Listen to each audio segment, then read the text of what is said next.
Door. Matters and privilege and recognition of guests, the Honourable Premier. Well, thank you very much, Mr. Speaker, and good afternoon to my colleagues in the legislature today, all of those who are tuned in watching at home as well. Mr. Speaker, in my greetings today, I just want to begin by recognizing last summer we started case teams with some university-age students to work to find some solutions creatively for many issues that face PEI. The case team worked with one particular group, the Construction Association of PEI, who are facing some challenge and continue to face challenge with training recruitment. The work of the case team was a key component in framing the construction industry's virtual reality training program, Mr. Speaker. It's the team's creative thinking that helped get this project, an important project, off the ground, Mr. Speaker. And we've continued to operate the case teams on a part-time basis throughout the fall and winter, not just to continue to help spur on creative results for many problems, but also as part-time support for students, Mr. Speaker. And it's been a tremendous success, so thanks to everyone who's made that possible. Mr. Speaker, I wanted to recognize Dr. Trevor Jane for his recognition that he started for the behind-the-scenes COVID warriors with his COVID warrior coin. And today, the recipients are Kelly Rayner, who works in the disaster medicine program with the Joint Response Team, and Steve Wynn, the vice principal of Charlottetown Rural High School. So thank you to both of them and for Dr. Jane for that wonderful initiative, recognizing those behind the scenes, and there are so many of them, as we know. Also wanted to say hi to Veda Matheson, Mr. Speaker, who we talked a lot about hockey players getting contracts. It looks like Veda has a 3-year contract now to be the Easter Seals ambassador in PEI, and it's much deserved. And 9-year-old student from West Kent, Mr. Speaker, and what a breath of fresh air she is, and the outlook she has on life is something that we can all aspire to have and share across this province, Mr. Speaker. And to the Easter Seal Society of PEI, I know last year was a hard year. This year is another challenge, but you're up to it, and so keep up the creativity, Mr. Speaker. And finally, I just wanted to say a shout out to my buddy Ethan Murray, Mr. Speaker, who is a almost 14-year-old from Clyde River, Mr. Speaker, the son of Troy and Charlotte and the brother of Hallie. He's a year older than my son Cal, so every second year we play sports together, whether it's hockey or baseball. But the last year or so, Ethan hasn't been able to play sports. He had some complications with his hip, Mr. Speaker, and it's been a tough year. But this week he did undergo successful surgery to have a hip replacement, Mr. Speaker. A young age for sure, but throughout it all he's had a big smile. He's been a great teammate and a great friend to all. So he worked this year as co-captain of the team, even though he couldn't put the uniform on or his skates on. And I know I love seeing him around the rink. I know Cal and all his teammates do as well. So just to Ethan, keep it up. You're on the road to recovery, and I can't wait to see you at the rink and ball field soon. So thank you, Mr. Speaker. The Honourable Leader of the Official Opposition. Thanks, Mr. Speaker. And no doubt many of us listen to Island Morning each day, and it's a great broadcast. Of course, it's entertaining and it's informative. And this morning there were a couple of lovely stories. One was Luke Ignace, who I'm sure many of us know here in the chamber.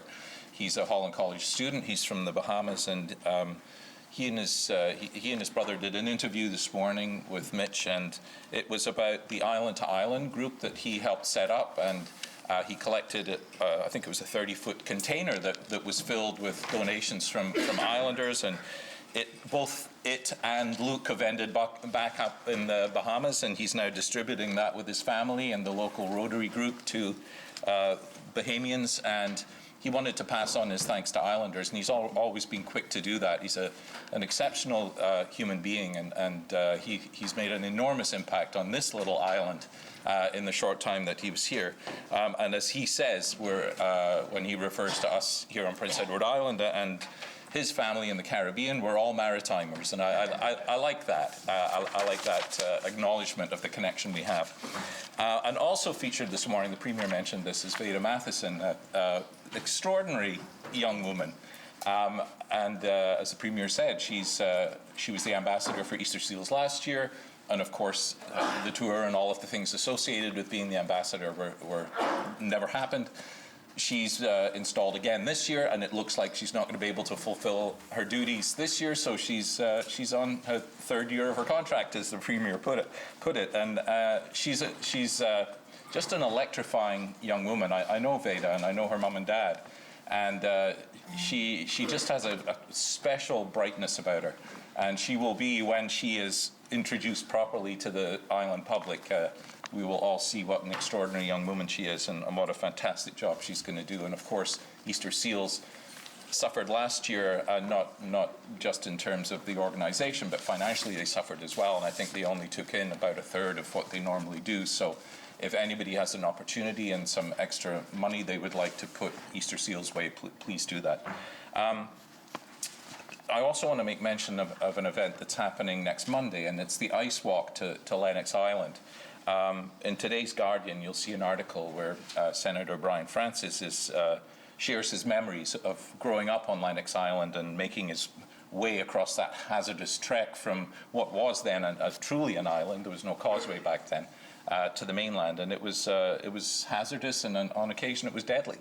And of course, a causeway was built in 1973, but the walk on Monday, next Monday, is to commemorate that time in the history of Lennox Island, and the time and the things that the people who lived there, the indigenous people, had to do simply to get to the other island, the bigger island. And the idea for this came from a meeting between Senator Francis and Tara McLean, great musician here on Prince Edward Island, when he talked to her about his youth and having to walk across the ice. And so from that blossomed a song and a video, and next Monday everybody is invited, Indigenous people, settler people, to participate in this ice walk. I think it's 1 o'clock at the Lennox Island band office, and people who gather there will walk from Lennox Island across the ice, assuming there is ice there.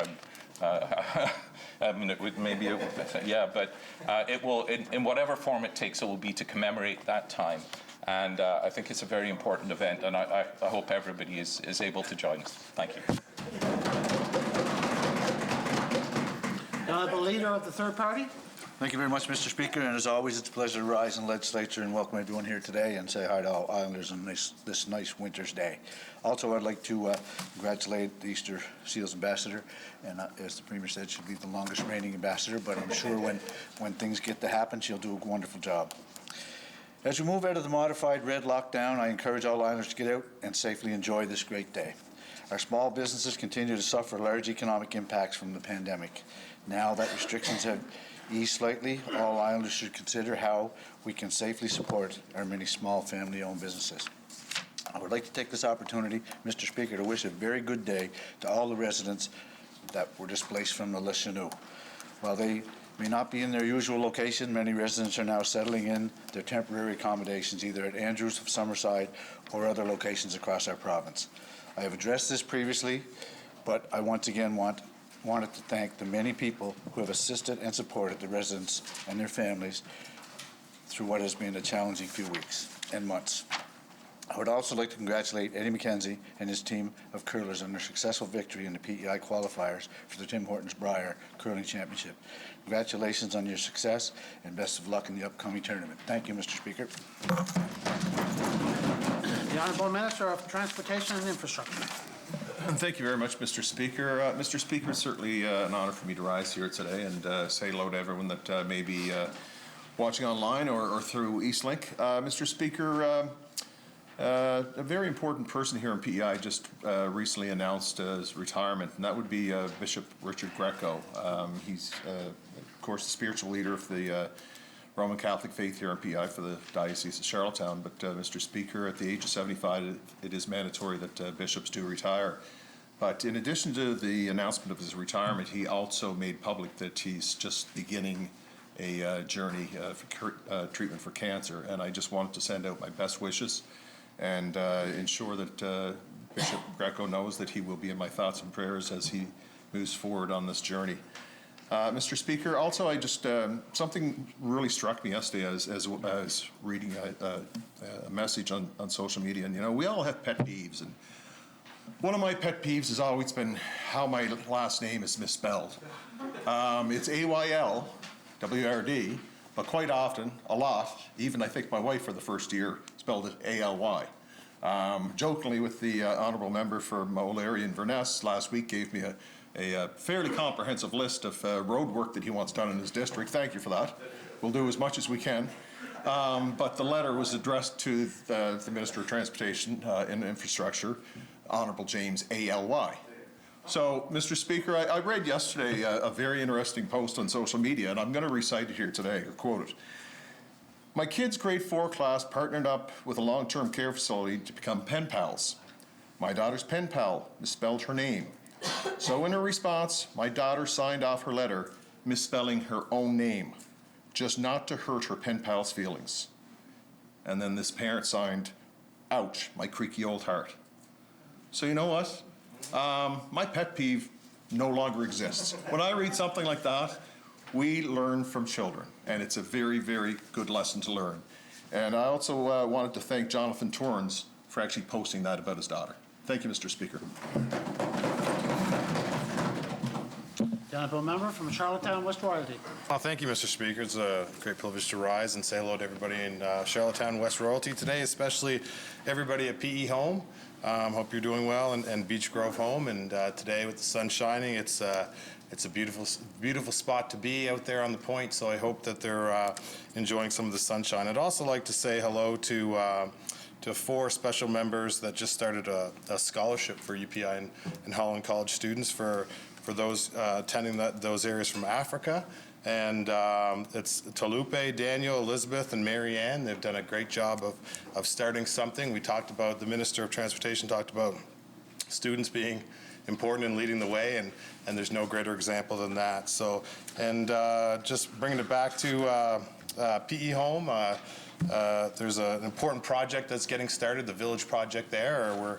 We're looking at that, and the people of that area deserve some active transportation. So I'll just put that bug in your ear. Thank you, Mr. Speaker.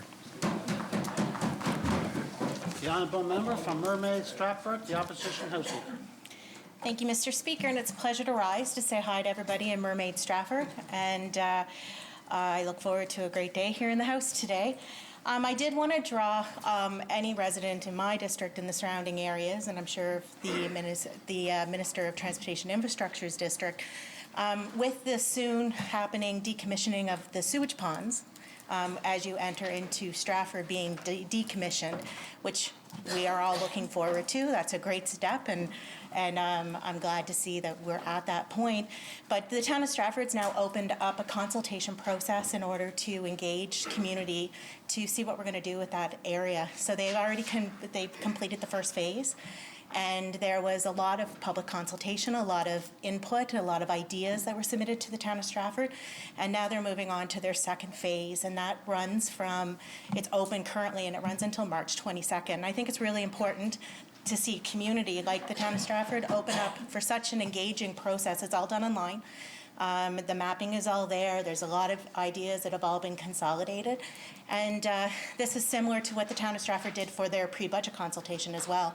But they took on a really interesting component where they actually let residents know what the impact to their property tax would be through formulas and everything for anything that they asked for, which I think is really important, especially when you're trying to be, really adhere to what the community wants, but also to look at what the budget that you have is, and then to be reasonable in what the asks are.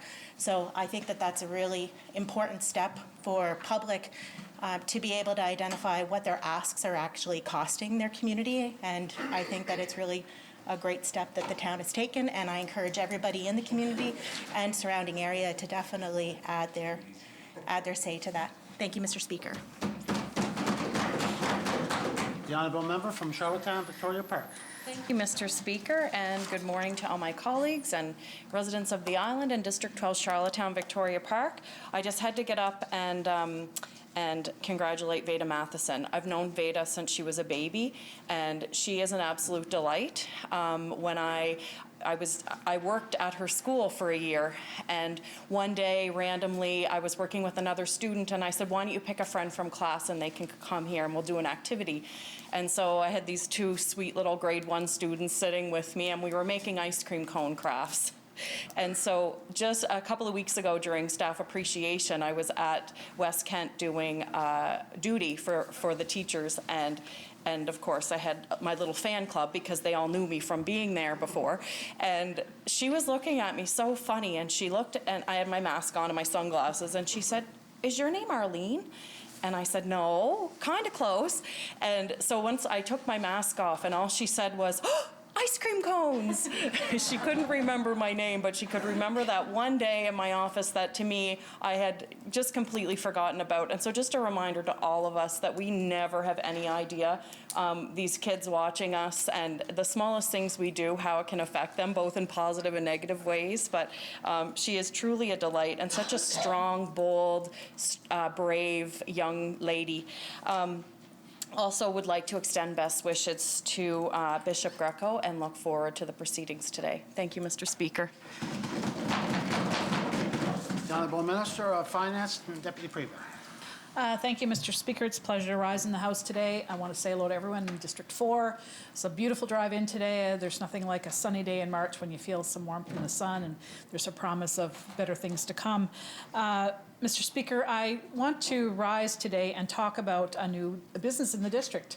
And don't get to do that too often in District 4, but Dave and Rose Vienna, who have Riverview Market and also have the Corn Maze, who are, I don't know when they sleep, because they started another business. It's the Country Taste Kitchen and Bakery down next to the Corn Maze. It's the first building. When you get to the Vienna property there, it's kind of gold color, and they have a sandwich board out front right now. But beautiful, beautiful baked goods and every type of coffee and tea you could desire, and was thrilled to go down and have a little tour last Friday with my husband. And Dave has recommissioned a number of baking machines, I guess you'd call them, from back in the 20s or 30s that he got from Home Plate used to be a bakery, Home Plate restaurant down in Murray River, from Carolyn Farrell, who said, "I have no use for them, take them if you want them." And big machines that Dave said he took a week to try and recommission. One of them cuts 36 rolls at one time. One of them has a conveyor belt that does cookies all the same size. And a lot of this is so they can supply Riverview Market with baked goods that I think probably everyone in the House here has tried, and if you haven't, you should go. But I want to wish Dave and Rose well. They're open Monday to Friday from 6:30 a.m. till 2:30 presently, and it's a great stop on the way to Charlottetown or to work. And I just heard that there's going to be another business open in the district in Murray River, salvage garden consignment, and I don't know all the details, but stay tuned, Mr. Speaker. I'll be happy to share them with the House. Thank you very much. Exhausted my list. I didn't miss anyone, did I? No? Member statement. First member statement will be the Honourable Member from Charlottetown, Brighton. Thank you, Mr. Speaker. A recent article in The Guardian on buying local drew my attention because the top 2 priorities were to buy local gas and heating oil. While this will, of course, support local gas stations and heating oil suppliers, Islanders can do better. Not only do we not produce oil and gas locally, but with our net zero goals, we obviously want to use less oil and gas, not more. So here's my advice as an MLA, always wearing a green hat or a green tie, as the case may be. First of all, reduce the use of gas and heating oil any way you can, bike or walk, carpool, or invest in an electric car, insulate your house, or install solar collectors. Then spend the money you save locally. Second of all, treasure and fix what you have already, whether a piece of clothing, a bike, a car, or a house. Spend the money to fix it so you can enjoy it for many more years. Then, again, use the money saved locally and appreciate that you have done your bit to slow extraction and pollution elsewhere and reduce garbage on PEI. And after all, fixing something is mostly labor, local labor. Third, buy online for sure, but choose local or regional suppliers. Every cent spent on Amazon leaves our country to provide you goods made in other countries. Great that locals have now learned the benefits of online selling due to our COVID crisis. Use this opportunity at every click of your mouse. Buy from local businesses using local ingredients. Franchises are tempting. I've been known to eat a McDonald's burger myself for instant gratification, but I know that most of my dollars spent there are sent away. Instead, frequent corner store hamburger joints and local farmers market, knowing that there, every cent of your dollar spent will stay on PEI. When you spend $1 on local wares and services, you support not only their businesses and staff, but they in turn spend their salaries here on PEI, so your dollar recirculates many times to benefit all here. Of course, the PEI government is one of the biggest spenders on PEI. They too have to change to support local producers and be willing to do the extra work to deal with smaller but local suppliers. Our recent red alert COVID scare frightened every one of us. It was even worse for stores and restaurants who were barely coping before and now had to deal with total closure for a few days. So, safely celebrate the end of the red alert closure with a locally sourced feast. Thank you, Mr. Speaker. The Honourable Member from O'Leary Inverness, third party whip. Thank you, Mr. Speaker. Mr. Speaker, ever since the Premier gave his State of the Province address on February 22nd, there has been an evolving conversation regarding how primary care will be delivered in PEI in the future, specifically regarding Islanders' access to family doctors and whether that will ever happen. He did say he doesn't believe we will ever get to a point where each Islander has a doctor. But then, after saying that, when an Islander needs the services of a doctor, that service must and will be provided. I have since heard from Islanders who expressed confusion and concerns regarding the Premier's seemingly contradictory comments. The throne speech contained an announcement of 3 new medical neighbourhoods, which the Premier later said it would be used to draw down the patient registry. While the concept that's been described sounds like a good idea on its surface, we still have no details surrounding this new model of primary care, where they will be located, how it will be impacting existing services. Mr. Speaker, it is concerning to me that many other Islanders who hear the Premier seemingly give up an attempt to secure a family doctor for every Islander. Now, I do know that he will accuse us of not actually having achieved that goal, and by doing so, he would be correct. However, we did do as was always strive to achieve the goal of a doctor for every Islander. The bar was set high, and we always tried our best to achieve it.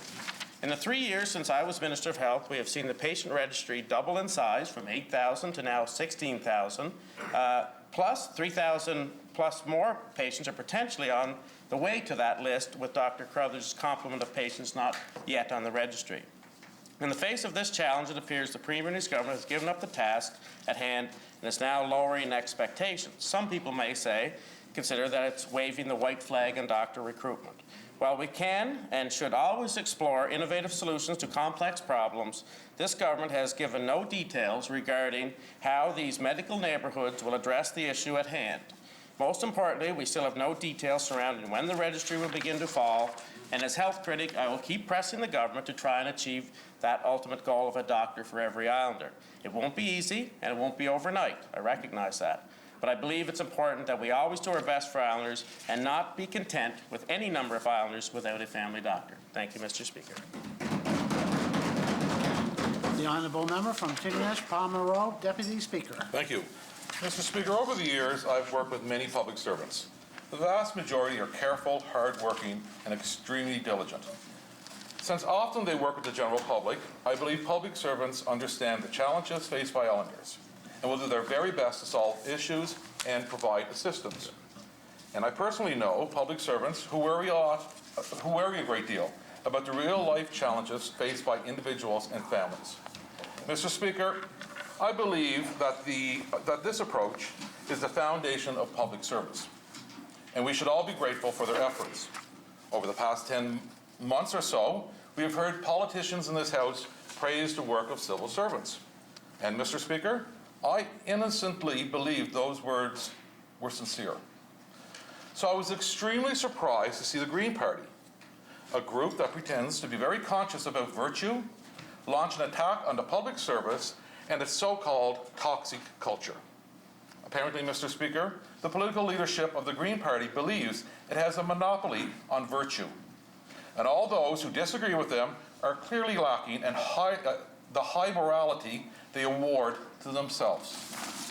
Mr. Speaker, I worry about the joyless sanctimony of those willing to pass judgment down on others merely because of self-proclaimed higher morality.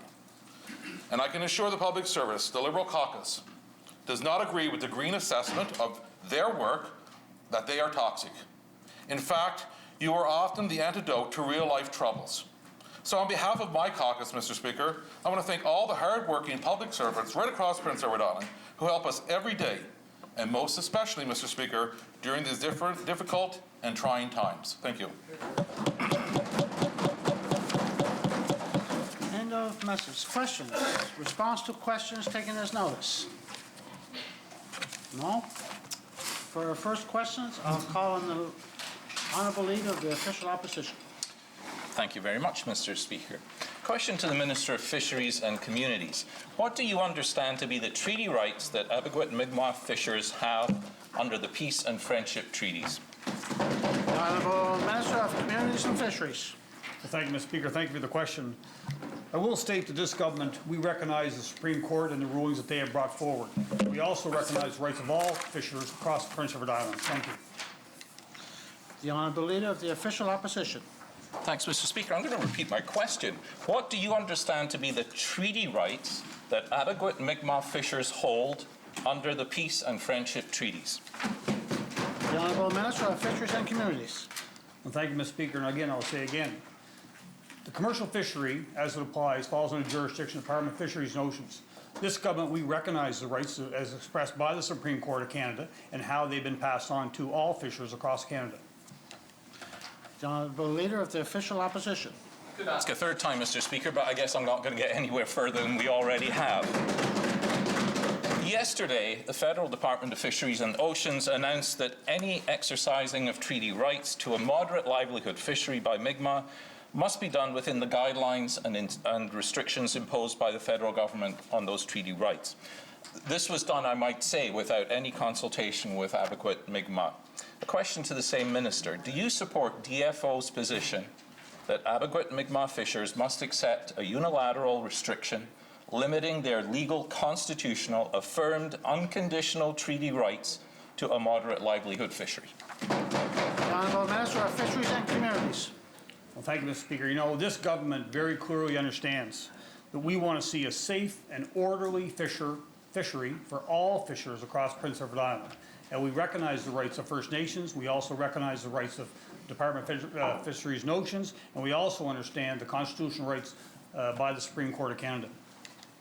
The Honourable Leader of the Official Opposition. Clearly, you do not understand the constitutional rights. During my throne speech response the other day, I referenced the violence and harassment experienced by Mi'kmaq fishers in Atlantic Canada last year when they exercised their treaty right to a moderate livelihood fishery. During my comments, the Minister of Fisheries and Communities heckled me and said I had to stop fear-mongering.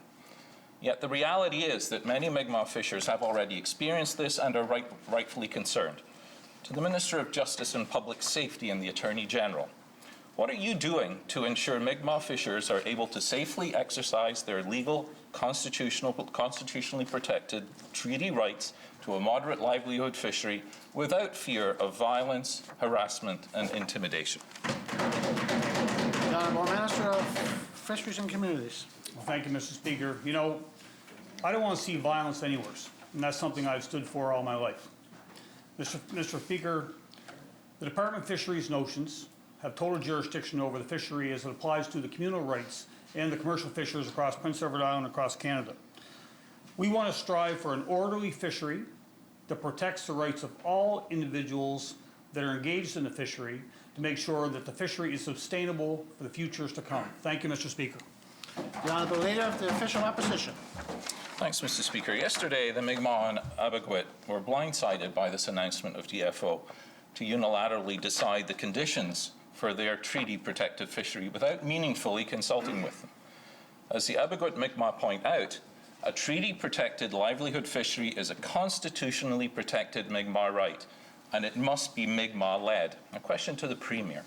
As Minister responsible for Indigenous relations, how will you be standing up for the island Mi'kmaq against DFO's apparent violation of their legal constitutionally protected treaty rights? The Honourable Premier. Well, Mr. Speaker, I thank the Leader of the Opposition for the question, and it's an important one for our province. As I have said in this House before, we have not been participants actively at the table. This has been a negotiation and a collaboration that has taken place between, as I understood it, the individual Mi'kmaq communities within Atlantic Canada, of which I think there are 35 or 37. I stand to be corrected on that number, with the Department of Fisheries and Oceans. I have met a number of different times with both First Nations leaderships here in PEI. We discussed their treaty rights and their they were both on a process to be developing what that would look like and to be sharing that with the federal government, Mr. Speaker. I don't know where that conversation has gone from the time that I met with them to now, Mr. Speaker. I can only reiterate that I think it's important that we all recognize the treaty rights that are clearly defined and have been upheld within the Supreme Court of Canada, Mr. Speaker.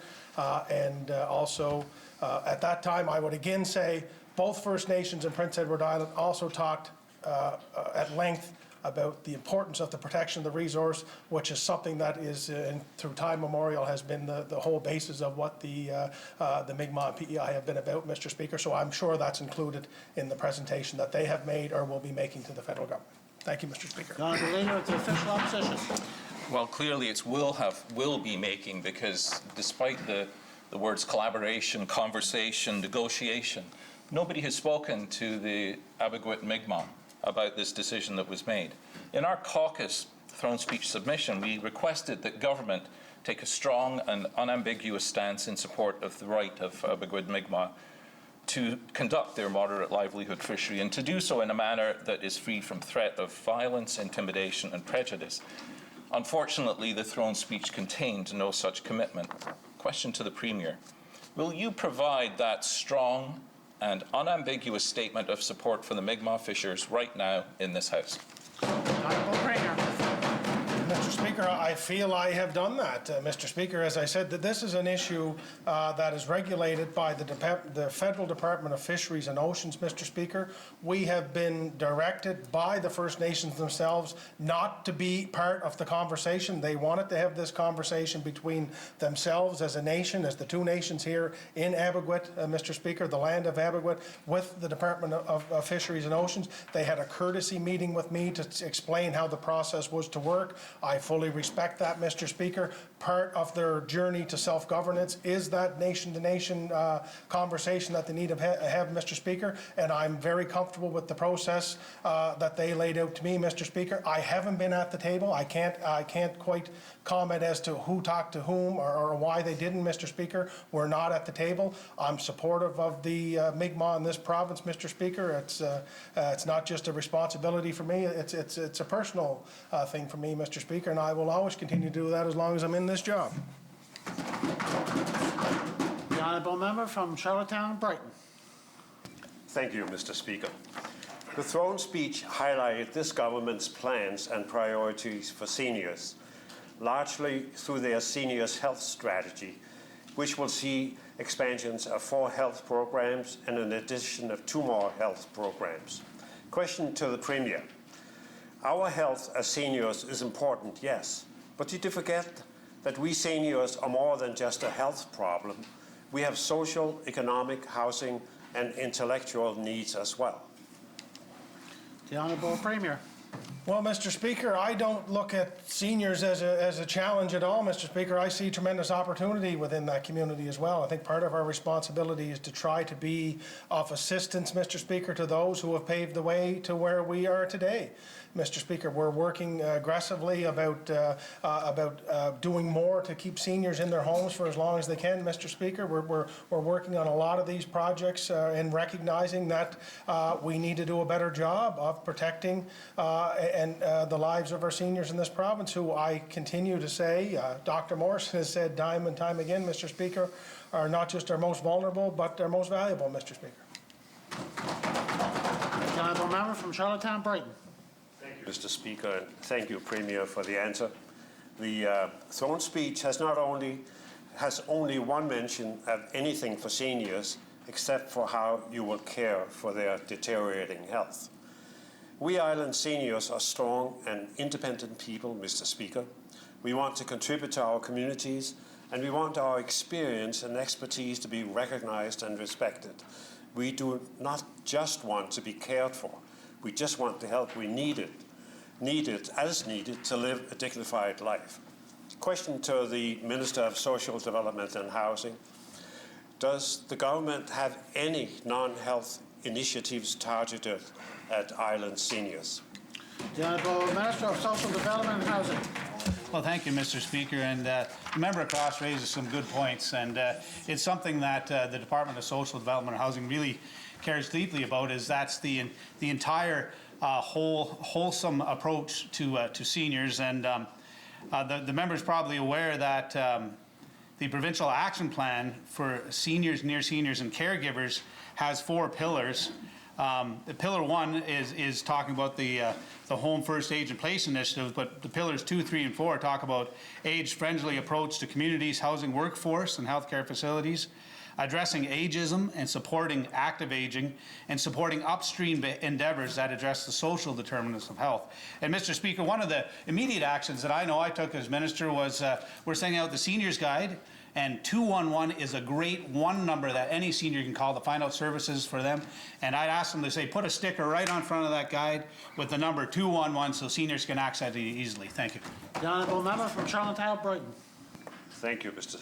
Speaker, and thank you for the answer. It sounds like you have the correct goals. I do have one constituent who happens not to own a house, but living in a tenant, and he's offered no help whatsoever there, just because he doesn't happen to be wealthy enough to own a house. Unfortunately, many island seniors are living in poverty. I hear from seniors every week that can't afford their rent, their food, or their medication. Question to the same minister: how are you supporting island seniors to lift themselves out of poverty? The Honourable Minister of Social Development and Housing. Well, thank you, Mr. Speaker. And Mr. Speaker, when seniors are living in poverty, that should be a priority of everyone. It's definitely a priority of me as minister and the department. Mr. Speaker, one of the things we're doing is of course, we are increasing the amount of social housing that's available so that seniors have places to live at a price point that is, you know, 25. They only pay 25% of their income in rent. And Mr. Speaker, we're looking at the Seniors Independence Program and how we can expand that so that we can offer seniors immediate help to look after their properties and get the help they need in all their day-to-day activities. Thank you, Mr. Speaker. The honourable member from Charlottetown Brighton. Thank you, Mr. Speaker, and I hope that your new expansion will include seniors who are not so lucky to own a home, but those who live in apartments as well. Almost every senior I know provides an essential service for friends or family. Grandparents who babysit during school closure, driving friends to appointments, providing social support for shut-ins. None of this work is paid, but it's important nonetheless. Question to the Minister: what are you doing to support this important yet unpaid work of our seniors? The Honourable Minister of Social Development and Housing. Well, thank you, Mr. Speaker. And again, the member across raises a great point. Seniors have so much to give to our island communities, and they give so much to our island communities. And as the Premier said, it's really an opportunity to engage our seniors to continue to add so much value to our island. And Mr. Speaker, I have some really interesting ideas on that front that I've just started to talk with the department about. Things like an alternate currency for when people go out and help, and they get they get paid in this alternate currency, so they can then redeem that later on for their own help. This is a very innovative, progressive idea, Mr. Speaker, and I look forward to talking about it further, but I really want to engage with the member across and hear some of the ideas that he has to move forward as well. Thank you. The honourable member from Charlottetown, Brighton. Thank you, Mr. Speaker. Thank you to the Minister for those ideas. They're definitely welcome. Small but critical services such as help with shoveling snow may be lost if small increases in federal support programs result in income being over the limits for provincial support. This has already been pointed out to your department before. Question to the Minister: have you coordinated these provincial limits so they grow in lockstep with federal changes? The Honourable Minister of Social Development and Housing. Well, thank you, Mr. Speaker, and this is an excellent point, and it's one that the department recognizes, and in fact, that is one of the improvements we are making to the Seniors Independence Initiative. We're going to look at increasing the income thresholds, so, you know, over as much as over $4,000 a year, the threshold would be increased. In fact, there's a number of improvements we're making to the Seniors Initiative Independence Initiative program. And I look forward to sharing them all with the member, that they include making the services more flexible to seniors, as well as you know, things like parking passes and lifeline medical alert systems. Functional assessment requirement is being removed, so you can treat the benefit as an allowance. And family members will be eligible to be service providers as long as the family member doesn't live in the same household. So, Mr. Speaker, there's a number of items there, and I'd look forward to discussing with the member across. Mermaid Stratford. Thank you, Mr. Speaker. Lower income workers, communities of color, seniors, and women have been especially harmed by the virus and its economic impacts. Many have seen their jobs disappear, while the wealthiest individuals and corporations have fared out okay, with many actually increasing their wealth and profits. A question to the Minister of Finance. Do you agree that the pandemic has had an impact on lower income workers, communities of color, seniors, and women? The Honourable Minister of Finance, Deputy Premier. Thank you, Mr. Speaker. And yes, Honourable Member, we've heard this really across the country and around the world, that people of color, women, lower income have all been impacted by this. And I know through government here, there have been a number of programs that we've rolled out in a very timely fashion in order to help all Islanders. Thank you, Mr. Speaker. Mermaid Stratford. Thank you, Mr. Speaker, and thank you, Minister. Even before the pandemic, I had been hearing from Islanders asking where their taxes are going because they feel taxed to death, but they don't believe that they're seeing the benefits in their lives. I heard this constantly during the 2019 election campaign. I heard, where's the money going? Because it's not showing up in improved services. A question to the Minister of Finance. Besides in kilometres paved, how is your department measuring benefits of the spending of your government? The Honourable Minister of Finance, Deputy Premier. Thank you, Mr. Speaker. And Honourable Member, I think if you look across departments, you will see, well, I know, you'll see an increase in spend for all government departments. We're doing amazing work with the student food program that was rolled out and continued through COVID. We're doing amazing work through housing. We continue to do work with housing, trying to meet the parameters that are in place and trying to exceed those parameters as well. And yes, could more be done? Absolutely. But if you look at the previous year's budget, where, you know, we spent definitely in excess of what we had planned because of COVID, and we thank the federal government for all the initiatives and the supports that they put forward. And Honourable Member, we'll continue to work with Islanders to the very best of our ability. Mermaid Stratford.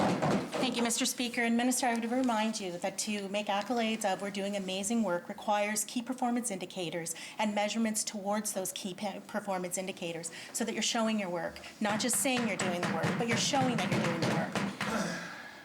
If we look at how government has raised revenues over the last few years, we see that more and more of those revenues come from regular Islanders. In that time, personal taxes have grown 18%. Property taxes grew by 15%. Sales tax grew by 37%. In that same time, While all those personal taxes have increased dramatically, corporate income taxes decreased by 11%. To the Minister, is rising income tax and falling corporate tax revenue representative of your government's fiscal plan? The Honourable Minister of Finance, Deputy Premier. Thank you, Mr. Speaker, and I'll have to disagree with the honourable member. We have done leaps and bounds in increasing the basic personal income amount to start where we start taxing you. We've worked with through social development and housing, through programs. We've reduced, yes, the small business tax, and if the honourable member would like to argue that that doesn't put money back in the pockets of all islanders, I will disagree, because we know small business is really what drives this province, and if we can help them with their corporate tax, we're more than willing to do it. We continue to work with islanders to ensure that they are paying less tax, so I disagree wholeheartedly with the honourable member. Thank you. Mermaid Stratford. Thank you, Mr. Speaker, and I appreciate that, Minister. However, when we were going through the budget estimates and with the increase in the personal exemption, the department admitted that that's $49 per year into an islander's pocket. That's not a lot of money, especially for a high-income earner. We know that blanket policies don't work. Island seniors are economically vulnerable. As care costs increase with age and working simply ceases to be an option, ceases to be an option. Our budget submission called on government to reduce the provincial income tax on low-income seniors with an annual savings that could be over $400 for qualifying seniors. Government says it will take good ideas wherever they come from. So question to the Minister, do you plan to implement our good idea to support our island seniors? The Honourable Minister of Finance, Deputy Premier. Thank you, Mr. Speaker, and honourable member. We have an operating budget that will be tabled in this legislature in the very near future, and I invite you to go through that budget, and we have taken the suggestions of the opposition party and the third party and integrated those into the budget in the most fiscally responsible way that we could, and I look forward to debating that on the floor of the House. Thank you, Mr. Speaker. The Honourable Member from Pine Valley Sherbrooke. Thank you, Mr. Speaker. The mobile mental health unit has been almost ready to roll for months now. First, we were told it would hit the ground late fall, then early winter, then March 1st, and here we are again. Although I do not believe that the Police First model that the government is endorsing against expert advice is our best option, I know my constituents are eager to know when this service is rolling out. Question to the Minister of Health. How close is the team at Health PEI under the lead of Dr. Dudek to getting this service out to islanders? The Honourable Minister of Health and Wellness. Well, thank you very much, Mr. Speaker, and thank the member for the question. As far as I'm not going to stand here and say that it's going to be up and going March 31st or April 10th, but I will say, Mr. Speaker, that we are getting very close to the point that it will be rolled out. And I might add, Mr. Speaker, too, I think it's going to be a great addition to the services, to the programs that are offered through mental health and addictions, Mr. Speaker. But again, we are getting very close, and thank the member for the question. The Honourable Member from Cornwall, Meadowbanks. Thank you, Mr. Speaker. Mr. Speaker, a question to the Finance Minister. As the Minister knows full well, there is a slow-motion train wreck taking place in our tourism sector. While many businesses' employees were able to fight through the first year of the pandemic, there is a lot of concern about the upcoming year.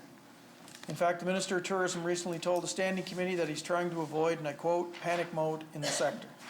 Will the Minister of Finance please tell the House what budgetary plans are in the works to avoid panic mode in the sector? The Honourable Minister of Finance, Deputy Premier. Thank you, Mr. Speaker. And honourable member, you'd be quite well aware as a former finance minister that we're not sharing what is in the operating budget until it's actually tabled in the legislature. I'm working with my colleague, the Honourable Minister of Economic Development, to ensure that we do all that we can for tourist operators, and we know across the province and across the country that this is a huge, huge concern. I talk with my provincial counterparts and Minister Freeland on a weekly basis and continue to ensure that she is well aware of our concern for tourist operators. Thank you, Mr. Speaker. The Honourable Member from Cornwall, Meadowbanks. Thank you, Mr. Speaker. Mr. Speaker, the industry is in crisis now. We're into the first week of March. This is the time when tourism operators start to plan their summer season, their seasonal season, if they're going to plan at all. Predictability is an important part of the process of whether they're going to open their business or not. And, you know, they're very, very worried. And we just talked about women in the hospitality industry. That's the main concern here as well. I mean, you know, you can talk about childcare, but if you don't have a job to go to and you don't have pay coming in, what are you going to do? We need to create stability. So where is the plan?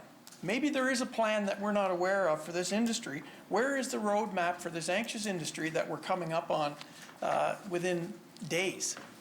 The Honourable Minister of Economic Growth, Tourism and Culture. Thank you, Mr. Speaker, and thank the Honourable Member for the question. Absolutely right. There's no doubt that the tourism industry has been hit harder than any occupation, any business on Prince Edward Island. We've been working round the clock for the last 8 months with industry as a whole. The plan is close to being rolled out. I believe we're scheduled for March 18th, where we're going to have a tourism conference and show the vision of where we're going over the next few months and what it looks like.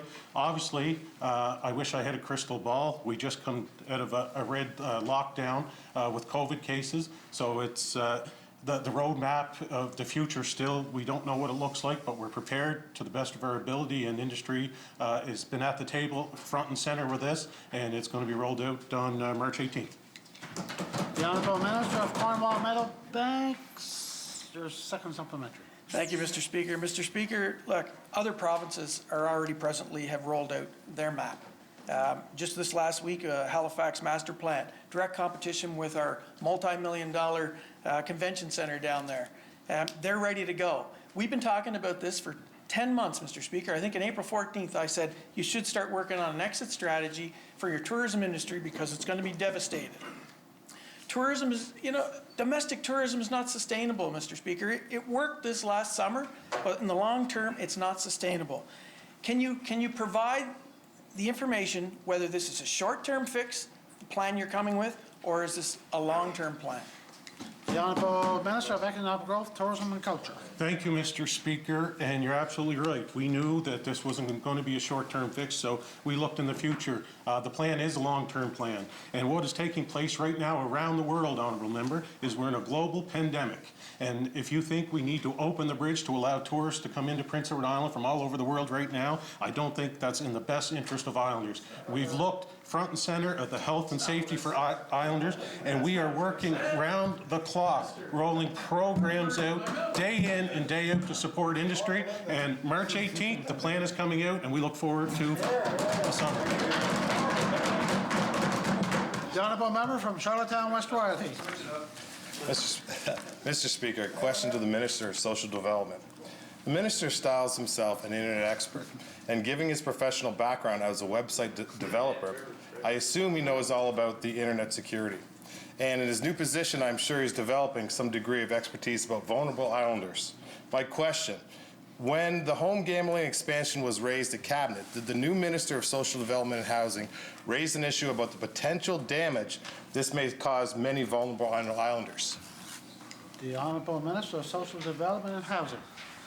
Well, thank you, Mr. Speaker. And Mr. Speaker, I was very pleased to be part of the conversation in Cabinet surrounding this initiative with Atlantic Lottery Corporation. And Mr. Speaker, I mean, as the Minister of Social Development and Housing, vulnerable Islanders are my top priority. That is the main responsibility of the department. That's my responsibility as minister.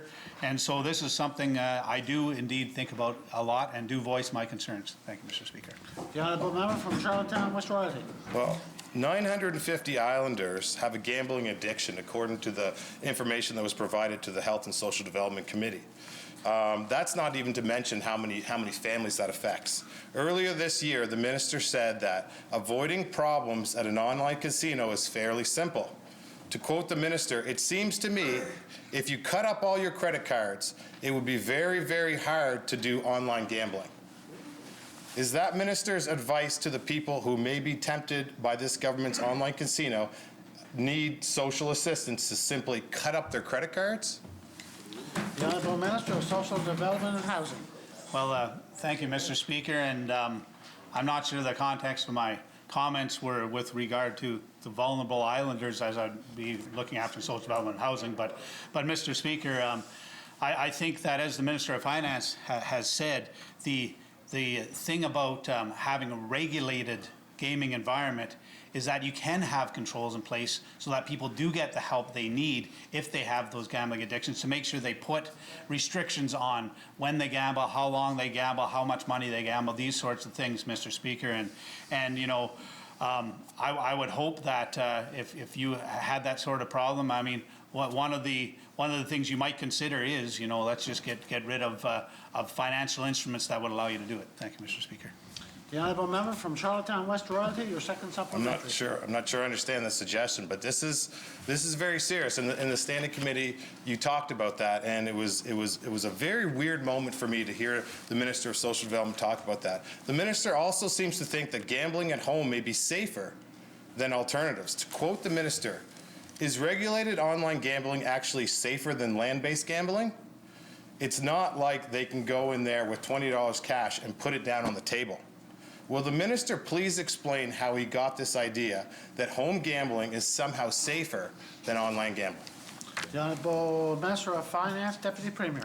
Thank you, Mr. Speaker and Honourable Member. This decision lies with my department, and I've stated over and over again that through ALC you have a much more regulated and safe form of online gambling, and also you have the ability to set your limits as to what you can spend, and if you're on a high or on a roll, you cannot increase that limit without waiting 24 to 48 hours. There are parameters that can be put in place and are in place, and we are working with ALC to ensure that what comes out as a safe and secure platform for ALC is what works best for Islanders. Thank you, Mr. Speaker. The honourable member from Tignish, Palmer Road, Deputy Speaker. Thank you, Mr. Speaker. Question to the Minister of Social Development and Housing. The Minister appears to believe in a philosophy of sink or swim.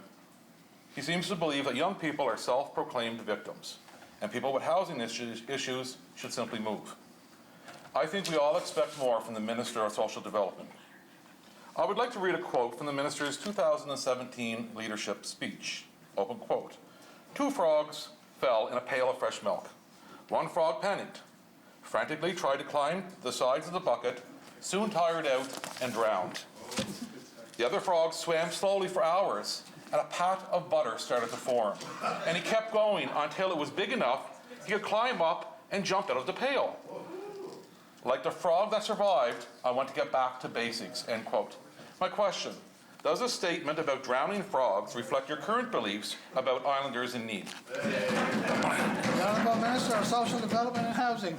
Well, thank you, Mr. Speaker, and let me first unequivocally state that in my role here as the Minister of Social Development and Housing, and in my role as a person and as a citizen of Prince Edward Island, I believe in supporting the vulnerable on our island. I believe in supporting all people on the island, and the youth in particular, Mr. Speaker. And when it comes to hard work and dedication and accountability, and going out in the world and seizing opportunity and working hard, I believe in all that. And I think this great story about the two frogs in the pail of milk, fresh milk, by the way, at a dairy farm would have to be with the cream on top. This is a story that my father had told to me, and I think it illustrates those points quite well. Thank you, Mr. Speaker. The honourable member from Tignish, Palmer Road, Deputy Speaker. Thank you, Mr. Speaker. And it was fresh milk, so they had to wait quite a while before it started to churn into butter. Mr. Speaker, in early January 2018, the Minister of Social Development asked this question on his blog. Is $28,000 per year a livable income on PEI? At that time, his answer was maybe. My question to the Minister, what is your answer now? Is $28,000 per year a livable income? The Honourable Minister of Social Development and Housing. Well, thank you, Mr. Speaker. And I would have to look it up in my briefing book here quickly, which I don't have the numbers, but really we've been talking about the market basket measure as a target for the basic income, and I did sit on the committee for that, and 80% of that was what we were targeting. And I don't have that number off the top of my head, but I would say that $28,000 would be probably on the line. Thank you, Mr. Speaker. The honourable member from Tignish, Palmer Road, Deputy Speaker. Thank you, Mr. Speaker. In that same piece, the Minister said the following, open quote, I believe that a universal basic income could go a long way to allowing people to work themselves out of poverty. and could potentially replace employment insurance, income support, and allow the minimum wage to be eliminated, end quote. Does the minister still believe in getting rid of minimum wage? The Honourable Minister of Social Development and Housing. Well, thank you, Mr. Speaker. And, you know, the minimum wage discussion has come up already in the House here a few times. We've heard the Premier say that perhaps our current minimum wage isn't high enough. We've heard the Minister of Economic Growth also say that we have to look at that. And Mr. Speaker, I look forward with working with my colleagues and having input as part of Cabinet on that as well. Mr. Speaker, we are also looking at the basic income guarantee and what can be done on that front. We've got a secure income pilot, which I believe really is a targeted basic income pilot. And all these conversations have to work together. It's a complex problem, and looking at minimum wages is part of the overall solutions. Thank you, Mr. Speaker. The Honourable Member from Morel Donagh. Thank you, Mr. Speaker. Mr. Speaker, Trikafta is an emerging drug holding tremendous potential to improve the quality and life of people living with cystic fibrosis. Recently, I sat in the Standing Committee on Health and heard from CF advocates who make a very compelling case for Trikafta's inclusion in our provincial formulary. Question to the Minister of Health. I understand that Trikafta is going through the federal approval process right now. What are we doing as a province so that we can be ready to approve it as soon as it's approved federally? The Honourable Minister of Health and Wellness. Thank you very much, Mr. Speaker, and I thank the member for the question. And I'll have to say, Mr. Speaker, that when I come into this ministry, one of the things that really hit me was the number of inquiries that I was receiving with regard to drugs that could be and should be on the formulary. With regard to the particular medication drug that the Honourable Member is referring to, it is for cystic fibrosis. I do believe that it is a relatively new drug, and he is absolutely right that there is a process right from the federal end right through to the province that first of all, the Canadian Agency for Drugs and Technologies must provide approval, and then negotiations subsequently take place between another federal agency and the pharmaceutical company, which I believe in this case is Vertex Pharmaceuticals. Thank you, Mr. Speaker. The Honourable Member from Morel Donagh. Thank you, Mr. Speaker. And the Minister just described a very lengthy process and a very anxious process for many of the people that here in PEI that are live with CF. We know it's approved in the States. New medications are added to the formulary through recommendations by the Provincial Drug and Therapeutic Committee. That process can also take, of course, some time. But as we were told at committee, for people that are living in a life or death situation, time is not a luxury they have, and we certainly know with the CF have a much decreased life expectancy. Second question, supplementary question to the Minister. Will the Minister ask the Provincial Drug and Therapeutic Committee to expedite somehow the approval process for this life-saving drug? The Honourable Minister of Health and Wellness. Thank you very much, Mr. Speaker, and again thank the Honourable Member for the question. And yes, you look whether it's drugs for the treatment of cancer, or in this case a new drug or relatively new drug for the treatment of CF. But yes, we do have to adhere, and we have to wait for that process through the federal agencies, and then the negotiations between the Canadian Pharmaceutical Alliance and the drug manufacturer to come up with a price. Then the decision is made provincially as to whether or not that drug will be added to the formulary. Thank you, Mr. Speaker. The Honourable Member from Morel Donagh, your second supplementary. Thank you, Mr. Speaker. And Mr. Speaker, I guess that's my point, is that because that process is taking so long, what can we be doing as a province to prepare for that eventual decision because of the importance of this drug? You know, I want to make note that, you know, the Provincial Drug and Therapeutics Committee, you know, it does involve clinicians and you know, it considers both the scientific and financial information in making its decisions. I can't imagine what it's like to sit on this committee. I can't imagine the decisions they have to do. Sometimes I'm sure they're feeling like they're playing God with some of these things. It's an incredibly tough thing to do. But I also wonder about, you know, what other things that they take into factor whenever they're making these decisions. So my final question to the Minister of Health is, why is there no mechanism for the public to provide input and feedback to the Provincial Drug and Therapeutics Committee as an extra data layer when they're making their recommendations? The Honourable Minister of Health and Wellness. Thank you very much, Mr. Speaker. And It's an excellent question, an excellent suggestion from the member. With regard to myself as minister, when it is approved and when negotiations are completed between the federal government or federal agency and Vertex Pharmaceuticals, certainly I will flag that this is a matter, a drug that provincially that we do have to take action on as rapidly as possible. Again, just very briefly, Mr. Speaker, I will echo though the member's comments that it is a tremendously difficult position that our provincial committee does have, because at the end of the day, there are so many needs out there, all of them valid, but there's only so many dollars to go around. With that, I think that we need to do a better job, and we'll be looking forward to the operating budget. Thank you. The Honourable Member from Summerside South Drive. Thank you, Mr. Speaker. Earlier this week, government regulations came into effect that would ban all flavoured vaping products except for tobacco-flavoured products. While vaping is not harmless, vaping nicotine is considered less harmful as compared to smoking tobacco by Health Canada. To quote them, completely replacing cigarette smoking with vaping will reduce your exposure to harmful chemicals. There are short-term general health benefits if you completely switch from smoking cigarettes to vaping products. Vaping is less harmful than smoking, end quote. Why has the Minister of Finance set regulations that discourage the use of this harm reduction tool for nicotine users? The Honourable Minister of Finance, Deputy Premier. Thank you very much, Mr. Speaker, and appreciate the question. I know we've had numerous debates in here about vaping and flavored vaping and all of the I guess, new methods of smoking, but Honourable Member, the one thing I would say is it is much more addictive, like 10 times more addictive than smoking cigarettes. So I think, if you talk to people who have vaped, and I've done that because I'm not a smoker, but I'm curious as to why people would go down that route, but they said, well, I'm doing it to try and quit, but never end up quitting, just continue to vape. So Honourable Member, I'm very concerned with the fact that it is 10 times more addictive and definitely a problem for the province. Thank you, Mr. Speaker. The Honourable Member from Summerside South Drive, your final question. Thank you, Mr. Speaker. I'd love to see the information that shows that vaping is 10 times more addictive. Nicotine is nicotine, Minister.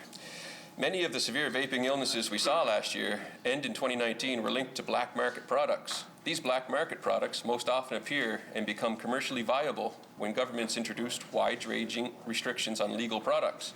It's also impossible to regulate the contents of a black market vaping product. A question to the Minister of Finance.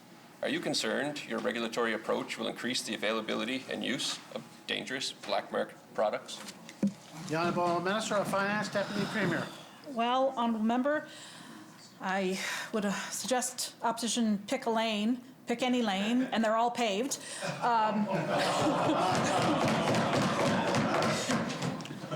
You do not want regulated gambling, but you're happy with regulated cannabis and you're happy with regulated liquor, and now you want regulated vaping, or you want people to use unregulated vaping. I mean, pick a lane. We're trying to make sure that Islanders have the safest product that they can, and we'll continue to do that, Honourable Member. And maybe unregulated gambling and unregulated vaping is better. I don't know. As a province, we want to ensure that all Islanders stay safe. We know vaping is more addictive, and we'll continue to look at the research that's behind that, Honourable Member, and make the choices that we feel are best for Islanders as legislatures. Thank you. End of question period. Ministers, statements by ministers. The Honourable Premier. Well, thank you, Mr. Speaker. Bonjour tout le monde. For over 20 years, we have recognized around the world that March is the month of the Francophonie. French-speaking communities organize family-friendly events and activities that celebrate Francophone culture, history, and the French language. This year's theme is particularly close to the hearts of our very own Acadian and Francophone community. It's Acadia, at the heart of my country. One language, thousands of stories. Mr. Speaker, when I think of that, my immediate thought turns to the national Acadian anthem. And I know the leader of the third party and I and others in this House were in Muscush during the Congrès Mondial Acadie in 2019. And when they lit up the church and they sang Ave Maria Stella, it was a moving and almost spiritual moment for me. So those words, let me attempt them, Mr. Speaker, in particular. Acadie ma patrie, ma terre et mon défi. De près, de loin, te ma tienne, mon cœur est acadien. Acadie ma patrie. Oh, I'm not done. I'm not done. I'm not going to sing it. Acadie ma patrie, ton histoire je la vis, la fillette je te la dois, and l'avenir je crois, Mr. Speaker. Yeah, thank you. And in English, Mr. Speaker, it's Acadia, my homeland, my land and my challenge. From near, from far, you hold on to me, my heart is Acadian. Acadia, my homeland, I live your history. I owe you my pride. I believe in your future. In 8 short lines, Mr. Speaker, the anthem sums up so much of the past, the present, and the future. It carries weight and shows the importance of why a month dedicated to celebrating La Francophonie is so critical for the preservation of the people, the history, and the language. We stand to gain so much when we engage in dialogue to learn from one another, and there's no better experience than when we are sharing stories. Stories, Mr. Speaker, bring us together. They can inform and inspire, and they can certainly spur conversation and action as well. As the Minister responsible for Acadian and Francophone affairs, it is abundantly clear to me that the French-speaking community in Prince Edward Island is filled with resilient, proud people. I've made the commitment to supporting modern infrastructure for our French students, Mr. Speaker, and looking at innovative ways to continue to offer French language classes to more and more island students. I'm proud of that work, and I will continue to work alongside the community to help realize our goal of making our province the very best it can be for all of its residents. I will again borrow the lines from the Ave Maria Stella, Mr. Speaker. Acadie ma patrie, ton histoire je la vis, la fillette je la dois, and l'avenir je crois. I believe in the future, and I will write alongside with the community to build it further for future generations of Islanders. Mr. Speaker, I know that Islanders would like to be able to attend the rendezvous celebrations in person, but because of COVID-19, that will not be possible this year. Although we've had some encouraging news earlier this week, we are, as you know, still under public health restrictions in this province. The organizers of this year's edition of the rendezvous have done great work to make the activities available virtually, and I encourage all Islanders to check out the website www.rvf.ca for the rich program they have developed. Bon rendezvous et tout, Mr. Speaker. Charlottetown, Victoria Park. Merci, Monsieur le Président. Comme le Premier ministre vient de nous dire, le mois de mars, c'est le mois que nous célébrons les rendez-vous de la francophonie. Nous célébrons la culture, la diversité, l'inclusivité en fierté tout autour du Canada, d'un côté à l'autre. Il y a plusieurs événements ici à l'île aussi, et ce n'est pas trop tard. Si vous avez une activité à s'inscrire, il faut simplement aller au site web. Les activités sont diverses et sont variées pour toute la famille, de la petite enfance à la jeunesse, les adultes et les âgés. C'est pour toute la famille. Du 1er au 7 mars à Abrams Village, par exemple, il y a une activité amusante pour toute la famille. Sculpture sur neige géante chez vous. Si vous voulez une sculpture de neige chez vous, il faut simplement aller au site web. Il va y avoir des bénévoles qui viennent. Ils vont faire une sculpture chez vous et vous pouvez gagner un prix. Et le thème, comme Monsieur le Premier ministre a déjà dit, c'est en français « Acadie, le cœur de mon pays ». Et c'est une langue, mais l'histoire. Une autre activité pour le 20 mars, le 20 mars, c'est la journée internationale de la francophonie. Il y a un mot-clic, hashtag, je suis franco. Mot-clic, j'aime ça. Et c'est pour les médias sociaux, alors je vous encourage de les utiliser. Montre comment tu célèbres la français dans ta vie. Il y a des danses, des activités aux bibliothèques, la musique. Les célébrations culturelles sont tellement importantes. Nous célébrons tous les aspects de la francophonie. Pendant le mois de mars cette année, c'est un peu différent.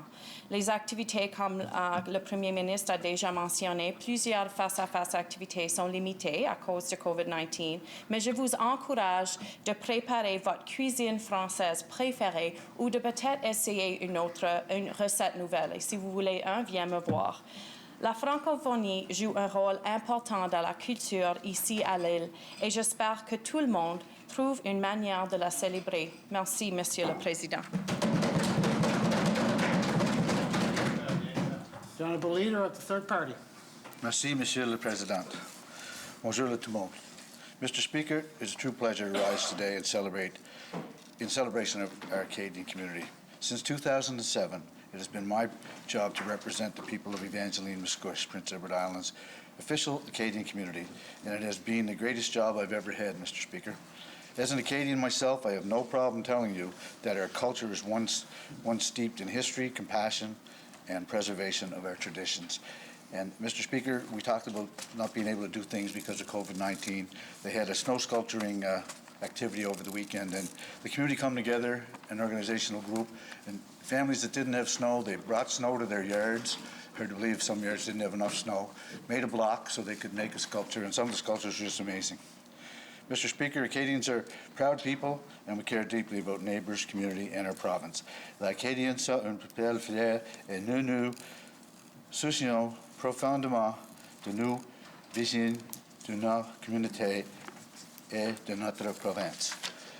The Rendezvous de la Francophone offers our community the opportunity to celebrate our history while educating others about the contributions Acadians have made to our society, not just here in PEI, but right across the country. And as I indicated earlier, because of COVID-19, a lot of activities will be virtually, and I ask if you can, take them in, you'll certainly enjoy them. Bonne journée, merci beaucoup. The Honourable Minister of Economic Growth, Tourism and Culture. Mr. Speaker, after a few tough days, it feels really good to rise today to remind all Islanders and members of this Legislative Assembly that restaurant dining rooms across our province are now open and ready to serve. The restaurant industry has been one of the hardest hit during this pandemic, but they've always been one of the quickest industries to adjust, comply, and find innovative ways to adapt to the public health guidelines. From socially distanced curbside delivery to take and bake at home meals, no matter what the circumstances were, restaurants have worked hard to continue serving Islanders. Mr. Speaker, our department works closely with the PEI Restaurant Association, Food Island Partnership, Tourism Industry Association of PEI, and many other stakeholders to hear their concerns and support them through this pandemic. Last summer, together with the Food Island Partnership, we created the Canada's Food Island gift card. Since then, nearly 23,000 cards have been sold, Mr. Speaker. In the coming weeks, we will be supporting more initiatives for local restaurants, and we look forward to sharing more details soon. As Canada's Food Island, we are so fortunate to be surrounded by such an abundance of delicious food prepared and served by talented Islanders. Mr. Speaker, I don't want to ever picture a life on our island without restaurants, but in many places across Canada and around the world, it's becoming a stark reality. So I'm asking all Islanders, tonight, tomorrow, or maybe this weekend, save yourself from doing the dishes and head out to one of the many local restaurants across the province. Maybe you'll try somewhere new, somewhere that's been on your bucket list that you've always said you wanted to go. And if you can, show your server a little extra appreciation. Mr. Speaker, it's been a tough few days, it's been a tough year, and showing our support for our local restaurant and staff goes a long way. Thank you, Mr. Speaker. The Honourable Member from Summerside, Wilmot. Thank you, Mr. Speaker, and I thank the Minister for this statement. I think that a lot of industries have been hard hit during the pandemic, but the service industry, the hospitality industry, has been by far one of the most deeply impacted. I don't think that we can speak to anyone who works in this industry who would not say that even as they've adjusted and have done curbside deliveries and all of these changes that they have made, they're still experiencing some tremendous challenges. Having limitations on the amount of people who can be in a restaurant disproportionately impacts restaurants, as you can imagine. And of course, it's not just lockdowns and shutdowns that are difficult for restaurants, but every time a new case is announced and consumer confidence goes down, we know that they're struggling. And I'd be remiss while I'm on my feet if I didn't mention, Mr. Speaker, that so many people who work in these restaurants are young islanders. Losing hours is a real challenge for them. So I thank the Minister for reminding all of us that if we have the opportunity, we should get out, revisit our favorite restaurants, discover some new favorites. I think that's a great recommendation, Minister. And I would encourage everyone who has the opportunity to find new restaurants that they love to share them on social media, Mr. Speaker, because I'm sure that the venue owners would appreciate the shout out. Let's all get out and support our local restaurants. Thank you. The Honourable Member from Cornwall Meadowbanks, Third Party House Leader. Thank you, Mr. Speaker. And Mr. Speaker, I do hear the Minister and my honourable colleague. I mean, we support restaurants locally as much as possible, and it has been a tough year on them, and the ups and downs and the highs and lows. But I can tell you, one of the saving graces, Mr. Speaker, of the restaurant business, and any one of the owners will tell you this, is the wage subsidy.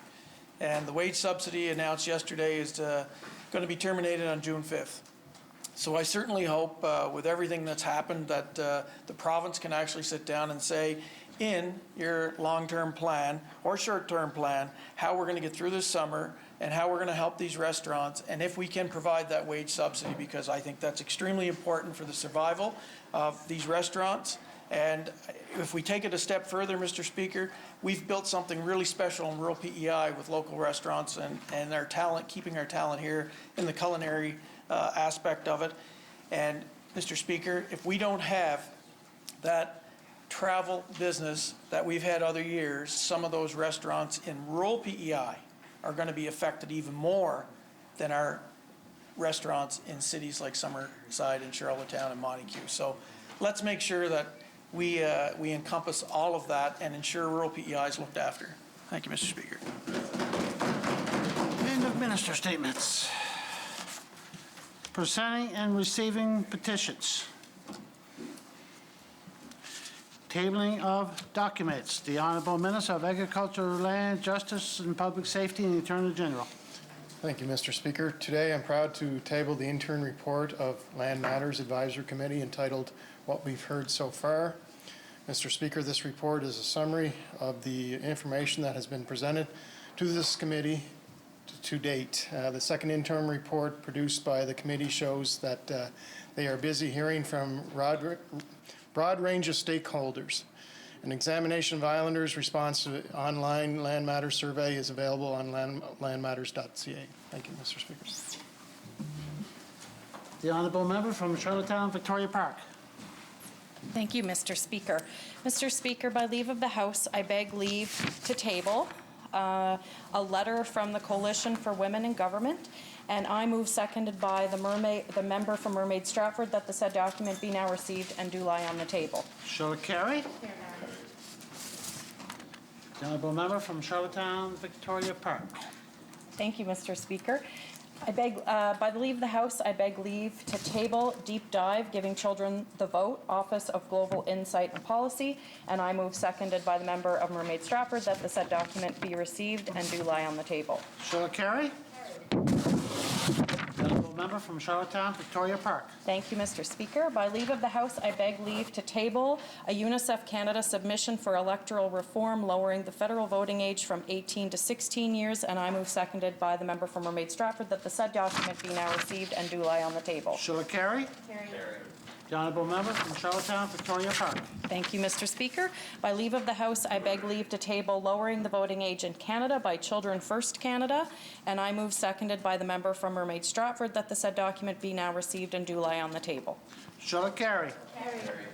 The Honourable Member from Mermaid Stratford. Thank you, Mr. Speaker. Mr. Speaker, by leave of the House, I beg leave to table written questions to the Minister of Agriculture and Land regarding the Land Matters project plan.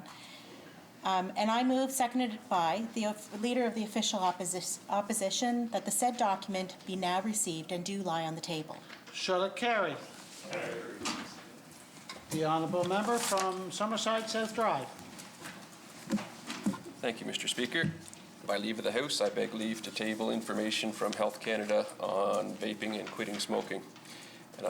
And I move, seconded by the Leader of the Opposition, that the said document be now received and do lie on the table. Shall it carry? Did I miss anybody? Okay, end of tabling of documents. Reports by committee. The Honourable Member from Tignish, Pomeroy, Deputy Speaker. Thank you, Mr. Speaker. Mr. Speaker, on behalf of the Standing Committee on Legislative Assembly Management, and following the receipt of the unanimous report of the committee recommending that Ms. Emily Doran be appointed as Deputy Clerk of the Legislative Assembly yesterday, I moved, seconded by the Honourable Leader of the Opposition, that the report of the committee be adopted. Shall it carry?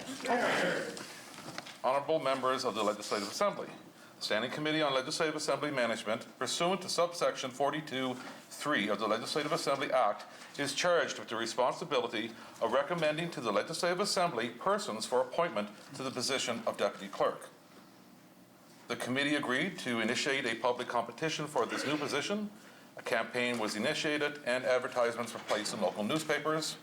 The job ad was circulated to the public service and to the legislative associations across the country and posted on the Legislative Assembly's website and social media accounts. As a result of the competition, the Standing Committee unanimously recommends that Ms. Emily Doran be appointed as Deputy Clerk of the Legislative Assembly of Prince Edward Island, effective March the 4th, 2021.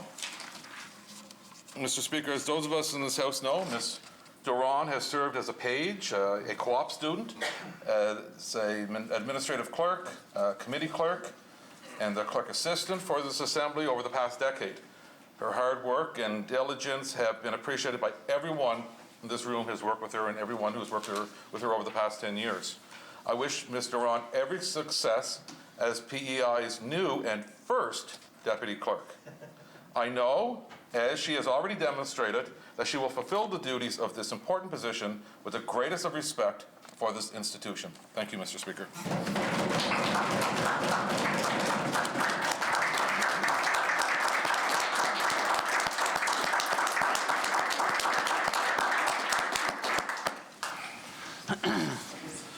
Honourable Premier? No? Just, is there any comments? I just would like to say congratulations to Emily, and I think she's already been uncomfortable enough with the ovation she just had, but it's certainly well-deserved, and we wish you good luck in the future, so thank you. Thank you, not to add to the discomfort, but I too want to congratulate Emily. I remember Emily back in her Bluefield High School days, and that wasn't yesterday. Oh dear. Maybe I should sit down, Mr. Speaker. That's not what I meant. Emily was of ages with one of my boys, a young boy, a very young fella. And it's just lovely to see her having moved through the school system, the post-secondary system, and the office here, the Legislative Assembly, now to be, as the Honourable Member said, the first ever Deputy Clerk here in this Assembly. So I wish her well, and congratulations to you. And thank you for your always conscientious, always eager, and always cheerful manner. Thank you, Mr. Speaker. Honourable Leader of the Third Party. Thank you very much, Mr. Speaker, and it certainly is a pleasure to rise and congratulate Mr. Doran. And you know, you talk about someone moving up through the ranks, you certainly did, and it's always been a pleasure to work with you, and we look forward to working with you in the future. And once again, congratulations. Is there anyone else like to say a few words? No. I'd like to say a few words to Emily, and actually I called her mother and got her speech from her Bluefield days, but I think I better take this one from the heart and not read the speech. Yeah, but no, and it's nice. Like, Emily was a page in this house, and we've had pages in the house that became MLAs, and now we have pages in the house that became deputy clerks. And Emily first started working here when I was first elected in 2011. And it was a pleasure working with Emily. And now that I'm Speaker in the office, it's a double pleasure working with Emily. She's great to work with, and it's like if you want a job done, always ask the busiest person to do it. The old saying goes, right? And that is Emily. And when you see her with them fast footsteps and the heels kicked in, get out of the way. Because she's got a job to do and she's going to get it done. So congratulations, Emily. I know your mother and father and your sister are very proud of you. And they would be here today. Because of COVID, it's not possible. But they will be watching online to see you become the Deputy Speaker of the Assembly of Prince Edward Island. And I want to congratulate you. It's a pleasure working with you. And I could stand here and talk for 2 hours on Emily Drawn. But I'll leave it at that, and congratulations. And now I'll call the question. Shall I carry? Carry.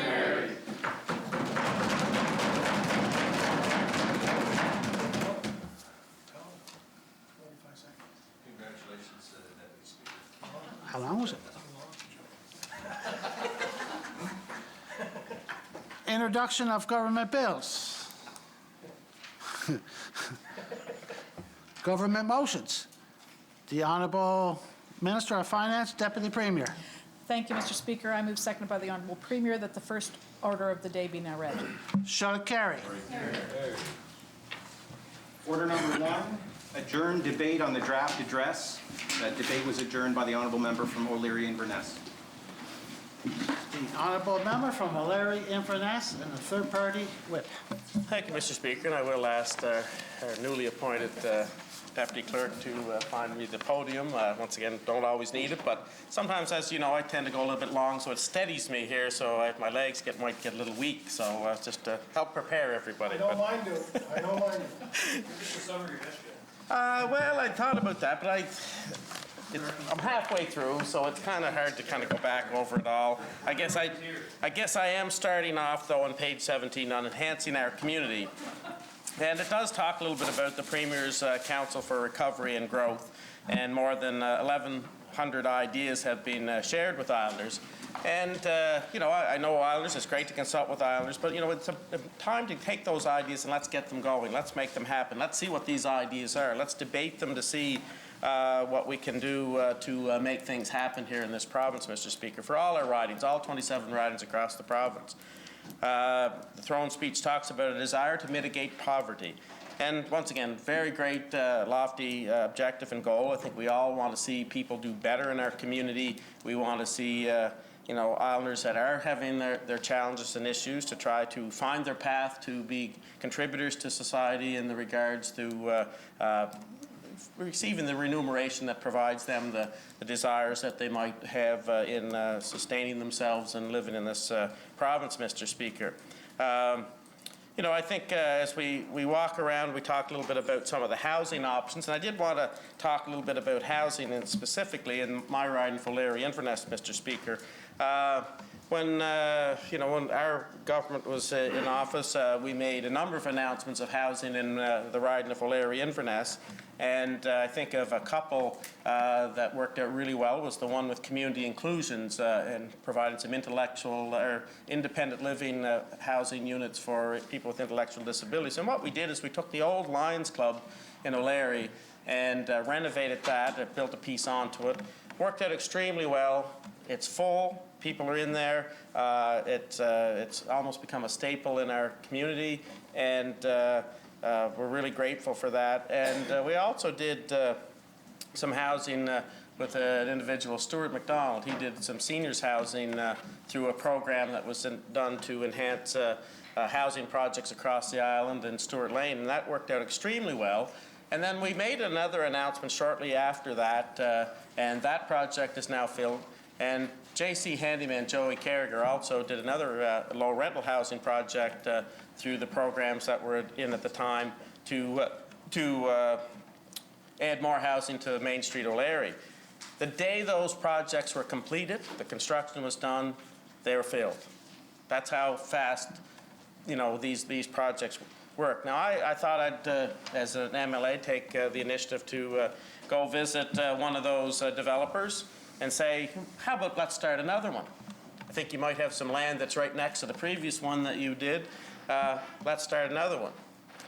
Well, one comment that he made, he said that he is going to work towards that. I sent him to see some of the people in the Department of Housing.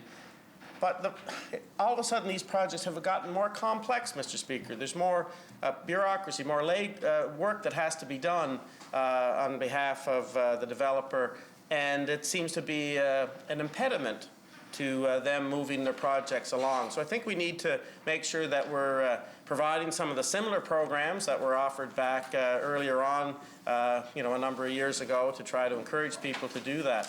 And I think, if I look at the Ryan Full area Inverness, there have been housing projects, but they just seem to, we fill them very quickly, but we just need to make it easier and more incentivize developers to do that. So just make it as simple as we possibly can. And we need to work with our municipalities on that to make sure that, approvals for permits and road changes and all those kinds of things can kind of work simultaneously together. I think we're very close on it, Mr. Speaker, but I certainly hope either of those two particular developers are successful in maybe completing other projects very quickly and get them started.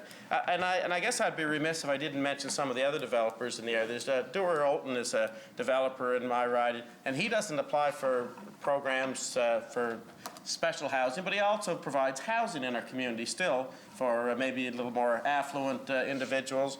But he's done a lot of development, put his own money, his own sweat equity, takes his own risks. And I think that needs to be noted too. There are people out there doing that, but if they're targeting a market that's a little more challenging for lower income and rent controls that are more conducive to people that have a little more challenges in financing that, then we need to provide a few more incentives in doing that, Mr. Speaker. And I also commend Lennox Island. They've got a number of projects going. I was invited to the official opening of the Habitat for Humanity. This is just before COVID hit. It must have been a week or two before, but there was a Habitat for Humanity home built on Lennox Island, and that worked out really successfully. And the lady, the single mom and her family, are moved in there and doing quite well. And Lennox Island is also very innovative in creating another project through Canada Mortgage and Housing called the Tiny Homes Project, Mr. Speaker. And I think they've got 3 or 4 built already, and I think they got an approval. I've seen the chief made some statements there, but maybe 8 more to be put in place. And that's innovation, Mr. Speaker. That's where governments can go and help groups, organizations, or individual developers to get these things happening. So I think if the incentives are right, we can make these things happen, Mr. Speaker. We can get housing all across Prince Edward Island. It's not just Charlottetown where the problem is. It's everywhere. But the fact is, when we build these things, they're filled just about instantly. It's pretty impressive. I also want to give a shout out to our housing authorities. There's the O'Leary Housing Authority in my district, Mr. Speaker. I think Roger Luxton is the chair, and there's a very dedicated group of, correct me if I'm wrong on the number, but 6 or 7 individuals. And I'm a big fan of our housing authorities. And the reason that I am is that they know the people. They know the situations where a person might have to be evicted just because there's issues that are going on that are maybe impacting and affecting every other of the tenants that are in these housing complexes. But I'm a real big fan of that because they know who to accept in, and they are very fair. And, it's certainly something that I want to advocate for, that the O'Leary Housing Authority continues, and it's representative of housing needs in our community. In fact, I'd even say that we should expand their role a little bit in taking on more housing projects and housing duties and responsibilities for housing in my riding anyway, Mr. Speaker. The other thing I want to comment on a little bit, and then it's a bit on enhancing our community, but it's a kudos to the government in this, and I'm starting to see some results, finally, of the issue of high-speed internet in my riding, Mr. Speaker. It looks like I'm going to have half my district under the Bell fiber op, and I'm here and I see on Facebook people are getting hooked up daily, and I think I'm scheduled for March 11th, but anyway, the fact is that I'm getting comments that are saying, oh, what a difference, how much it makes a difference in the speeds. And I don't know, I asked my wife, she did all the bookings and this stuff, but I said, is it going to cost us more? Actually, it's going to actually cost us a little bit less if we bundle our phone and our internet and TV. So I'm pleased about hearing that that's coming. And I think, so I certainly want to commend government in finally getting that out. But the other problem I have is that, you know, the factors that happen with somewhat jealousy within a riding. So half my riding's getting high speed, and the other half, no sign of anything. There's, You're getting it, you know, I know, well, hey, I don't know how it happened, but anyway, I think it might have to do with Moth Lane Brewery down a little further. They had to get the high speed down there, and just happened to be the brewery living on my road. But but anyway, but the other reality is you've got other constituents aren't getting that. They're seeing this on Facebook, everybody all about the high speed, and then you got another bunch of saying, well, when's ours coming? How's that happening? And yes, we've got some options for people to get towers on, but for whatever reason, it doesn't seem to be, I don't seem to be getting much uptake. They can't seem to find the signals that develop the speeds. And I've been saying to people, you know, the way it kind of works is that companies sort of slice off territory that they may want to develop and put their projects in. You know, I'm hoping that Bell or Xplornet and some of these other places will, after they get their current projects done, that they will look at the other part of O'Leary and Inverness and see what they can do to try to get that in that section of my district, Mr. Speaker. So it's important that we provide uniformity and continuity to all islanders in every part of this, so I think that's key. I also want to give a thank you to the Minister of Economic Growth and Tourism and Culture just on the issue of the work and study hubs. I think in light that, you know, large sections of districts aren't able to get that access that high speed, at least we're providing that for some of those students that are staying home. I know I've heard a number of students that came to university for the fall, but it was kind of mostly study from classroom, and they had expenses. They couldn't really go many places, so many of them decided to move back home. And especially in one section of my district where the high-speed internet is coming, I think they said, well, we're not going to pay the rent and stuff. We'll just study from home from the riding of O'Leary Inverness. So I do want to thank government for that. On page 18, they talk a little bit about a cleaner environment, and there's a number of issues around that. And I think, once again, we all want to have a goal of a cleaner environment. We want to be more sustainable. And assisting municipalities to become more sustainable. Great word, great comments. Let's see what we can do to try to do that. I know I've met with a couple of the municipalities in my district, and we're still kind of struggling to find what would be the thing that would make us more sustainable, more energy efficient. And so I think we may have to help kind of give some ideas to some of these municipalities to try to think about ways that they can improve things around that. And we've got to make it cost effective to do that. And so that's another issue that I sort of see out there. And implementing an island-wide public transit system, once again, that's been done before. We don't know what that's going to look like. Now, from my perspective, I'm wondering what role an organization up in my area called Transportation West, you know, is that something that they will play a role in? Is it something that they'll collect people from certain areas and take them to another point where they can go farther? Or is it just going to be, you know, island bus service there by Mike Cassidy that does the whole island? I don't know what any of this is, but that's why in a budget throne speech, it's hard to kind of give a yay or nay to the idea unless we'd have a few more details. But I know I've talked a lot to Transportation West about how we try to do that. And it's a cost perspective. When you're trying to take somebody from Nail Pond or from West Cape, Halliburton, those places to say Charlottetown, there's a fair cost to that, and you may only have one or two people every now and then, so it's hard to have a full, and it's hard to be cost effective. And they cannot charge people that have meager means too much money to be able to do that, to be viable. And I know governments of all parties over the time have contributed to Transportation West, providing, federal government especially, providing new vehicles, new buses, but it's still a challenge in being able to deliver that. And the next one I see is implementing a soil health strategy, and that I'm really big on that, but I'm still trying to figure out how that implies with a livestock strategy. Maybe it's kind of the same thing, because to have good, healthy soil, I think livestock play a role in that. And I know that the Minister of Agriculture sent me a really nice letter, and I really appreciate that, to give me an update on where you're at with the livestock strategy. But it still has, you know, it's a work in progress, I understand, Mr. Speaker. But I think some of the challenges that we look at, and I was looking at some of the farm cash receipts on PEI, and there's some good news in that story, but there's also one little red flag of bad news, and it was actually around the livestock sector and the cattle receipts. They were actually declined 5.2% last year, Mr. Speaker. It's very hard for us to try to create a good soil health strategy with a livestock strategy if farmers can't make money growing cattle, raising cattle, I should say. And so we really have to deal with that issue and how we create that. I generally would like the direction that the minister's going with the livestock strategy. I think providing some services around a price assurance concept is worthy. Helping the beef plant in its potential expansions.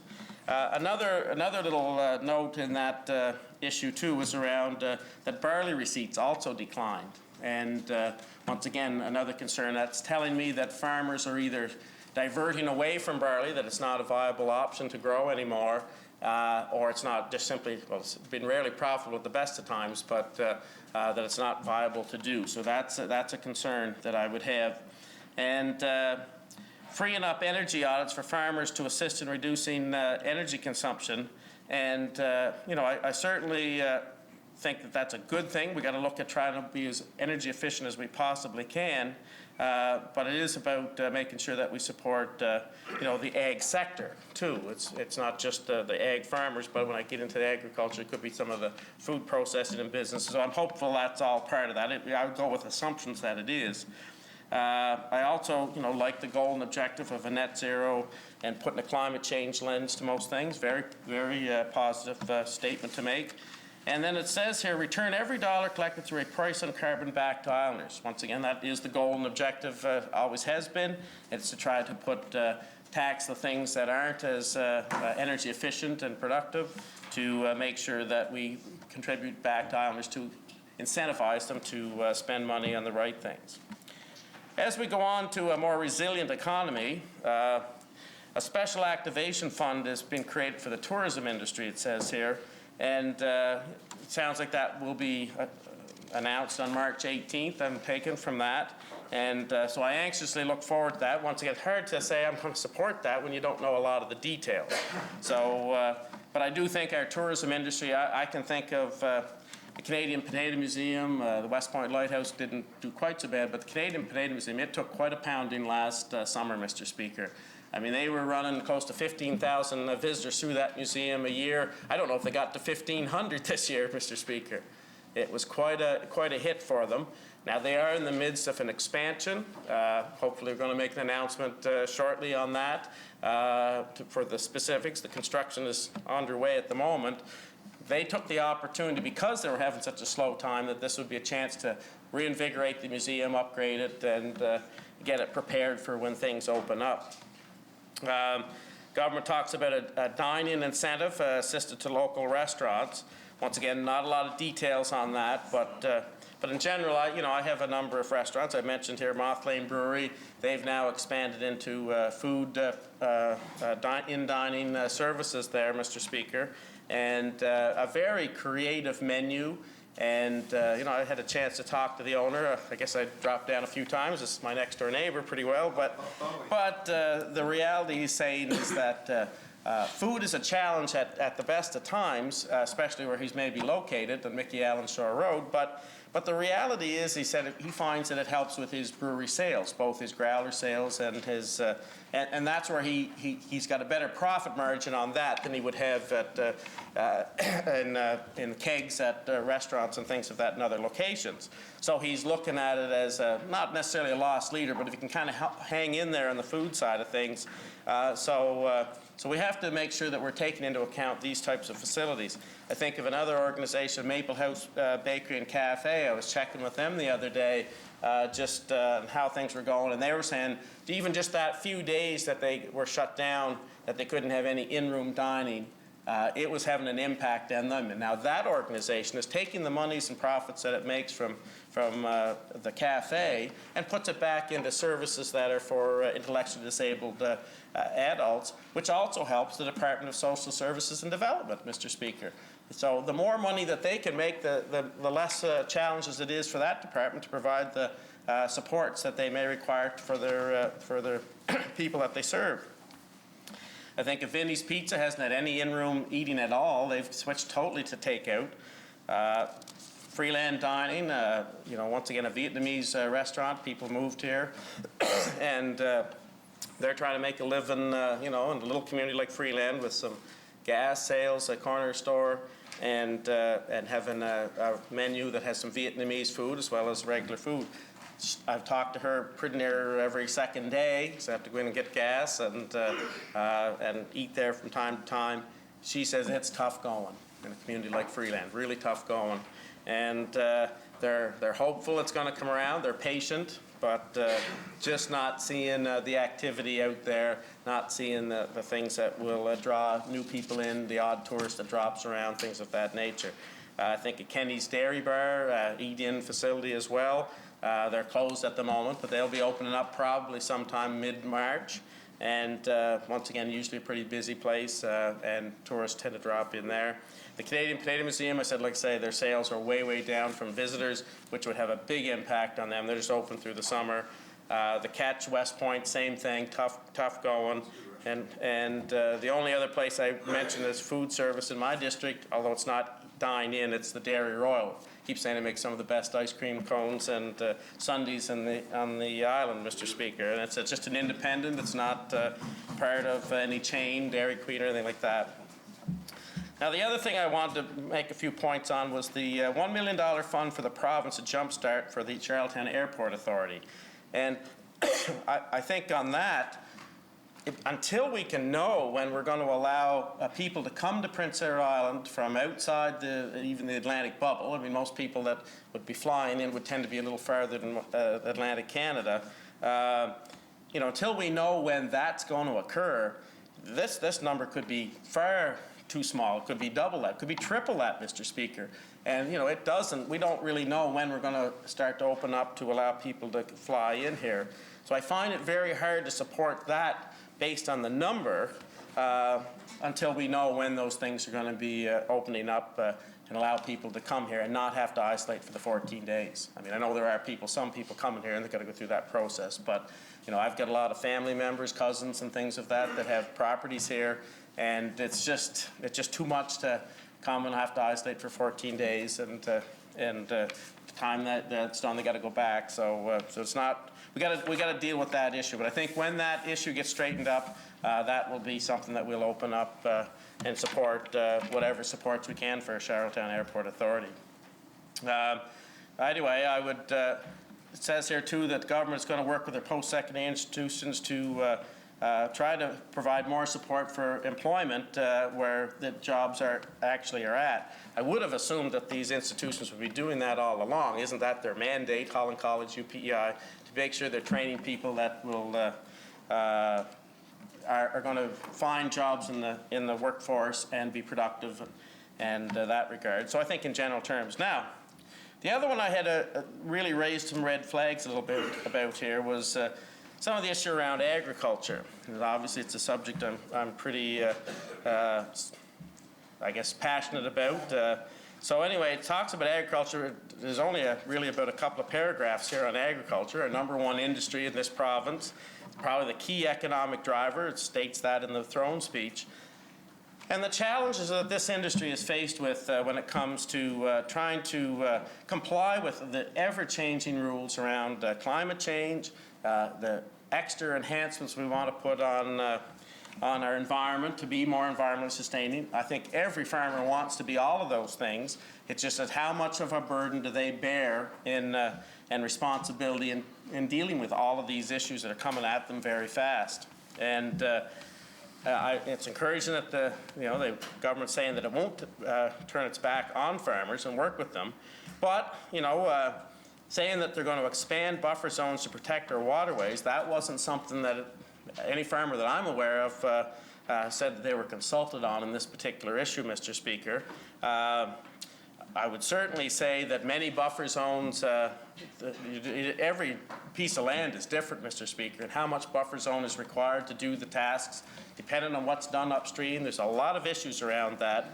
I know on my own farm, and I think many farmers, they've all contributed a 15-meter buffer zone, and they've taken that out of their production. They've There are rules around how buffer zones are maintained and done, and I think most farmers do a really good job of that, Mr. Speaker. Anyway, these are things, now it says a little later on that the government said something about a buffer zone buyback program. And on the surface, once again, is this something that's going to be voluntary? Is it going to be mandatory? Don't know those answers. I'll assume voluntary again, and if that's the case, that's not quite so much of an issue. But, you know, I had one farmer that was asking me questions about this, and one of their comments was, well, what's the price? What would they be paying? I said, I don't know that answer. You know, I would hope it's fair market value. But one farmer said to me, it's like, you know, when somebody comes to see me and they says they want to buy an acre of land to build a house on, and the farmer says, you know, well, okay, you know, I'd be maybe interested in that. But then all of a sudden the farmer starts to think, well, if I sell this land to you, that 1 acre, and you sell it to somebody else, and they sell it to somebody else, and now all of a sudden I get somebody that doesn't like agriculture, doesn't want farmers, the noise, maybe the odors, the smells, all those factors, the dust that goes with that, I'm going to want a fairly hefty price for that piece of land to give that up.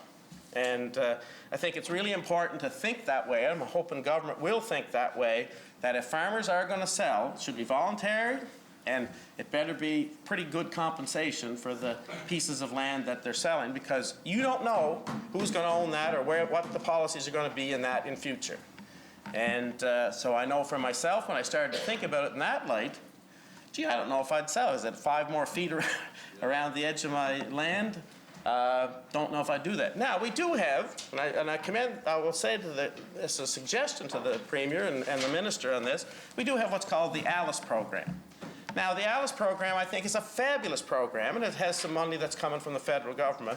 And the ALICE program is Alternate Land Use Systems Strategy, and I think that the rents are getting outdated on the ALICE program.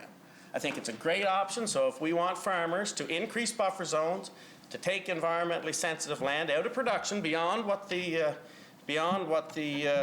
current buffer zone is, I say increase that. That way farmers aren't selling the land, they're not losing the control of it, and they're getting some compensation for doing the right thing. So I know the Premier's taking notes, and I really appreciate that. He's a listening man. That's good.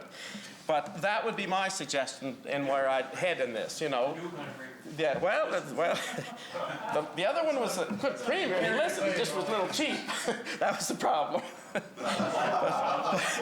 anyway, but having said that, I think the ALICE program is the direction you need to go. Forget about trying to buy back government land. It's going to cost you more money. Put money out, get some federal dollars into this, and enhance it that more farmers would want to be incentivized to go into the ALICE program. So I just wanted to raise that. The other one is, it says, reviewing land requirements and crop rotations. And once again, there's a big pile of questions that can come from that. Once again, I think farmers, should look at their crop rotations. They should always be looking at them, number one, make them viable, make them as environmentally sustainable as they possibly can, and focus on the issues of soil health.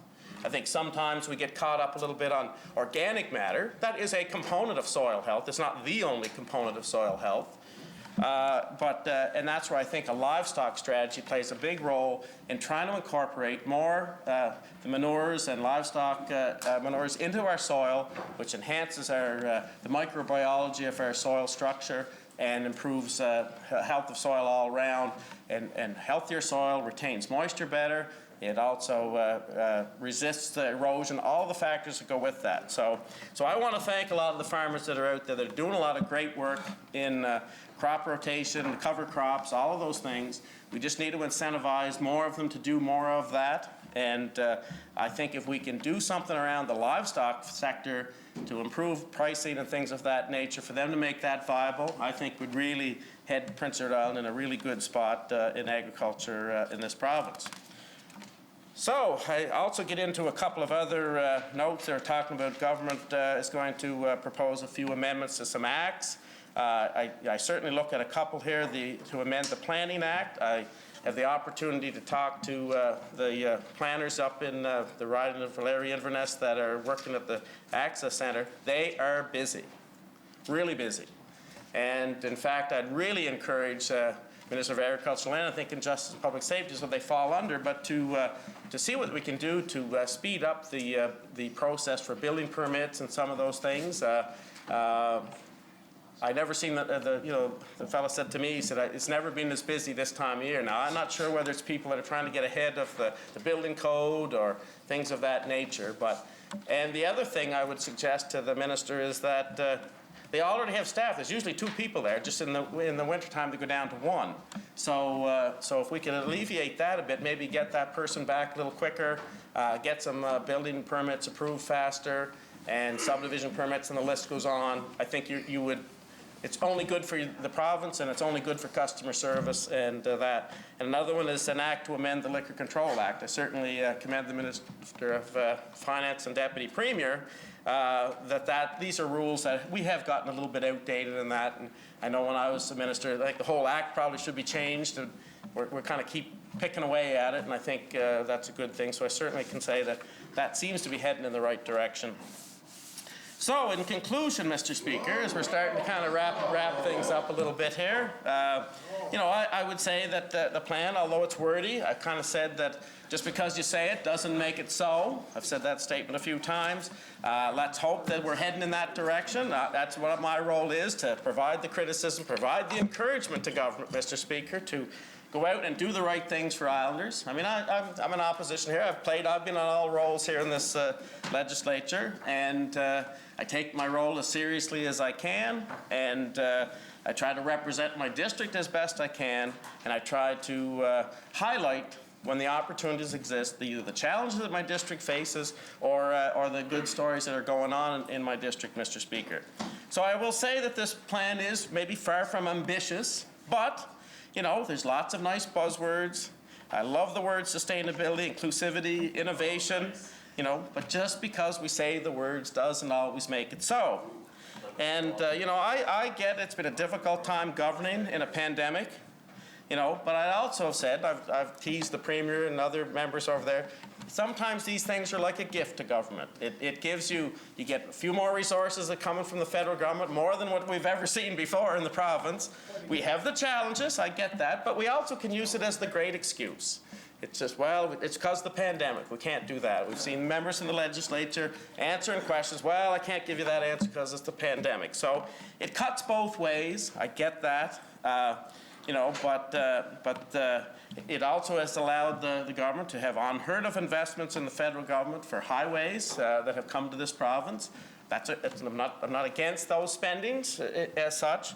But in my time in government, my God, we could barely get them to pay 50% of Route 2, And now they're getting 80% funding on some of these projects. That's great, but that's a gift to government that we all didn't normally get. And it may be. We're dealing with Harper. Well, that's true. That's true. We had the Harper as as the Prime Minister. We barely touched Trudeau. Yeah. I still see the issue about the family doctor issue. There's not a lot in here on that. I know government has hired a doctor to try to hire doctors. Haven't seen a lot of results from that. I hope there'll be some, but I guess my point would be: is it that much better that it's going to be than what we already had, where we had professional recruiters working towards trying to recruit physicians? So that's something that is always kind of front in mind. And like I say, I readily admit it's not easy to find a doctor for every Islander. It should be a goal and objective. We have to do what we can in the meantime, whether it's having people access emergency rooms or these new neighborhoods or whatever it might be. But I'm there to keep an eye on this, try to encourage government as best I can. And finally, I do want to give a big thank you out there to the Prime Minister of Canada, Justin Trudeau, and I know the Premier has tapped that a lot, and Bobby Morrissey and the other 3 MPs in the province here. They certainly have been doing their part. They've been putting out a lot of money. They've been working with the provincial government to deliver a lot of money. It does give them that gift that keeps on giving sometimes. Those are some of the things that I wanted to add just in my concluding remarks, Mr. Speaker. But I think in general terms, it has potential, the speech. But until I get a little bit more details on some of these things, it's very hard for me to come out and support this. I know, you know, I'll keep pushing away here, and we'll see what the budget comes. That may have a little more light, and that may be something that may be easier to support. I know the opposition party here, they can't make up their mind whether they're going to support it or not support it. They couldn't do it the last time. And I will say that I understand in that seat over there, those are tough seats. You got to make decisions. You don't have an option to abstain. You don't have an option, you know, to get all the information you'd really like to have. You don't always have the option of the time. And we don't always have it in the third party either, Mr. Speaker. But I'll tell you, I can always stand up and make a decision to represent my riding the best way I can, and we'll continue to do that. I'm not abstaining.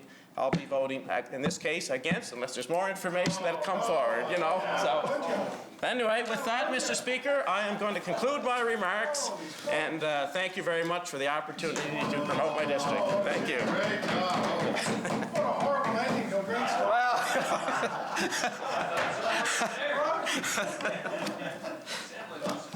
Well, you know, there were some things are good, but just not quite enough. Next speaking No one else needs to speak. is the Honourable Leader. Is the Honourable Leader of the third party. Could I please have the podium? Another long one. There we go. Man here, common sense here. There's a man here. Well, thank you, Mr. Speaker. And Mr. Speaker, I will not go as long as my honourable member from Inverness has. I can assure you that. But I do want to commend him on his speech, and his concluding remarks lasted 18 minutes.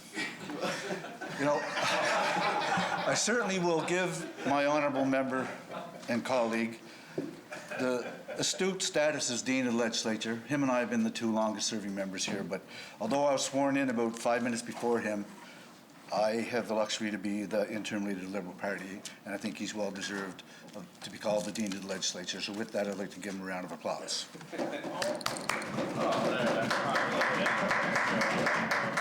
Thank you, Mr. Speaker. I'm very grateful to have the opportunity to rise today to speak to the Conservative government's speech from the throne. The word I would use to describe this speech is light. It's light on detail, light on vision, and light on thinking. Excuse me, Mr. Speaker. Keep the pages straight. Given the current state of society we find ourselves in, with increasing concern in both the healthcare system and our economic capabilities, this government seemed to put forward thinking on the back burner, instead offering Islanders a tepid run at a mill document that glazed over our most pressing concerns. As I highlighted in several comments last week, the Conservative government has refused to acknowledge that our mental health and addiction services delivery has been failing Islanders on their watch. Our caucus are all on record demanding more must be done to deliver mental health services. Time and time again, this government has offered platitudes and promises of better days ahead for those struggling, and every time they have come up short. Islanders and families struggling with mental health and addictions challenges are sick and tired of being told to wait or being told to be patient. Islanders' lives are in danger, Mr. Speaker, and this government can no longer afford to come up short. Yet instead of taking bold steps towards righting the wrongs in our healthcare system, this government is choosing to throw in the towel, admitting defeat and stating that Islanders who are in need of a family doctor will have to go without. Mr. Speaker, our caucus understands the challenges that are associated with doctor recruitment. My colleague from O'Leary Inverness can tell you firsthand, as he has, the struggle it can be to recruit and retain physicians. But in the 12 years of the Liberal government, never once did we throw in the towel. Never once did we give up on the goal of a doctor for every Islander. And we certainly never looked Islanders in the eye and told those in need of a family physician that their needs were not realistic.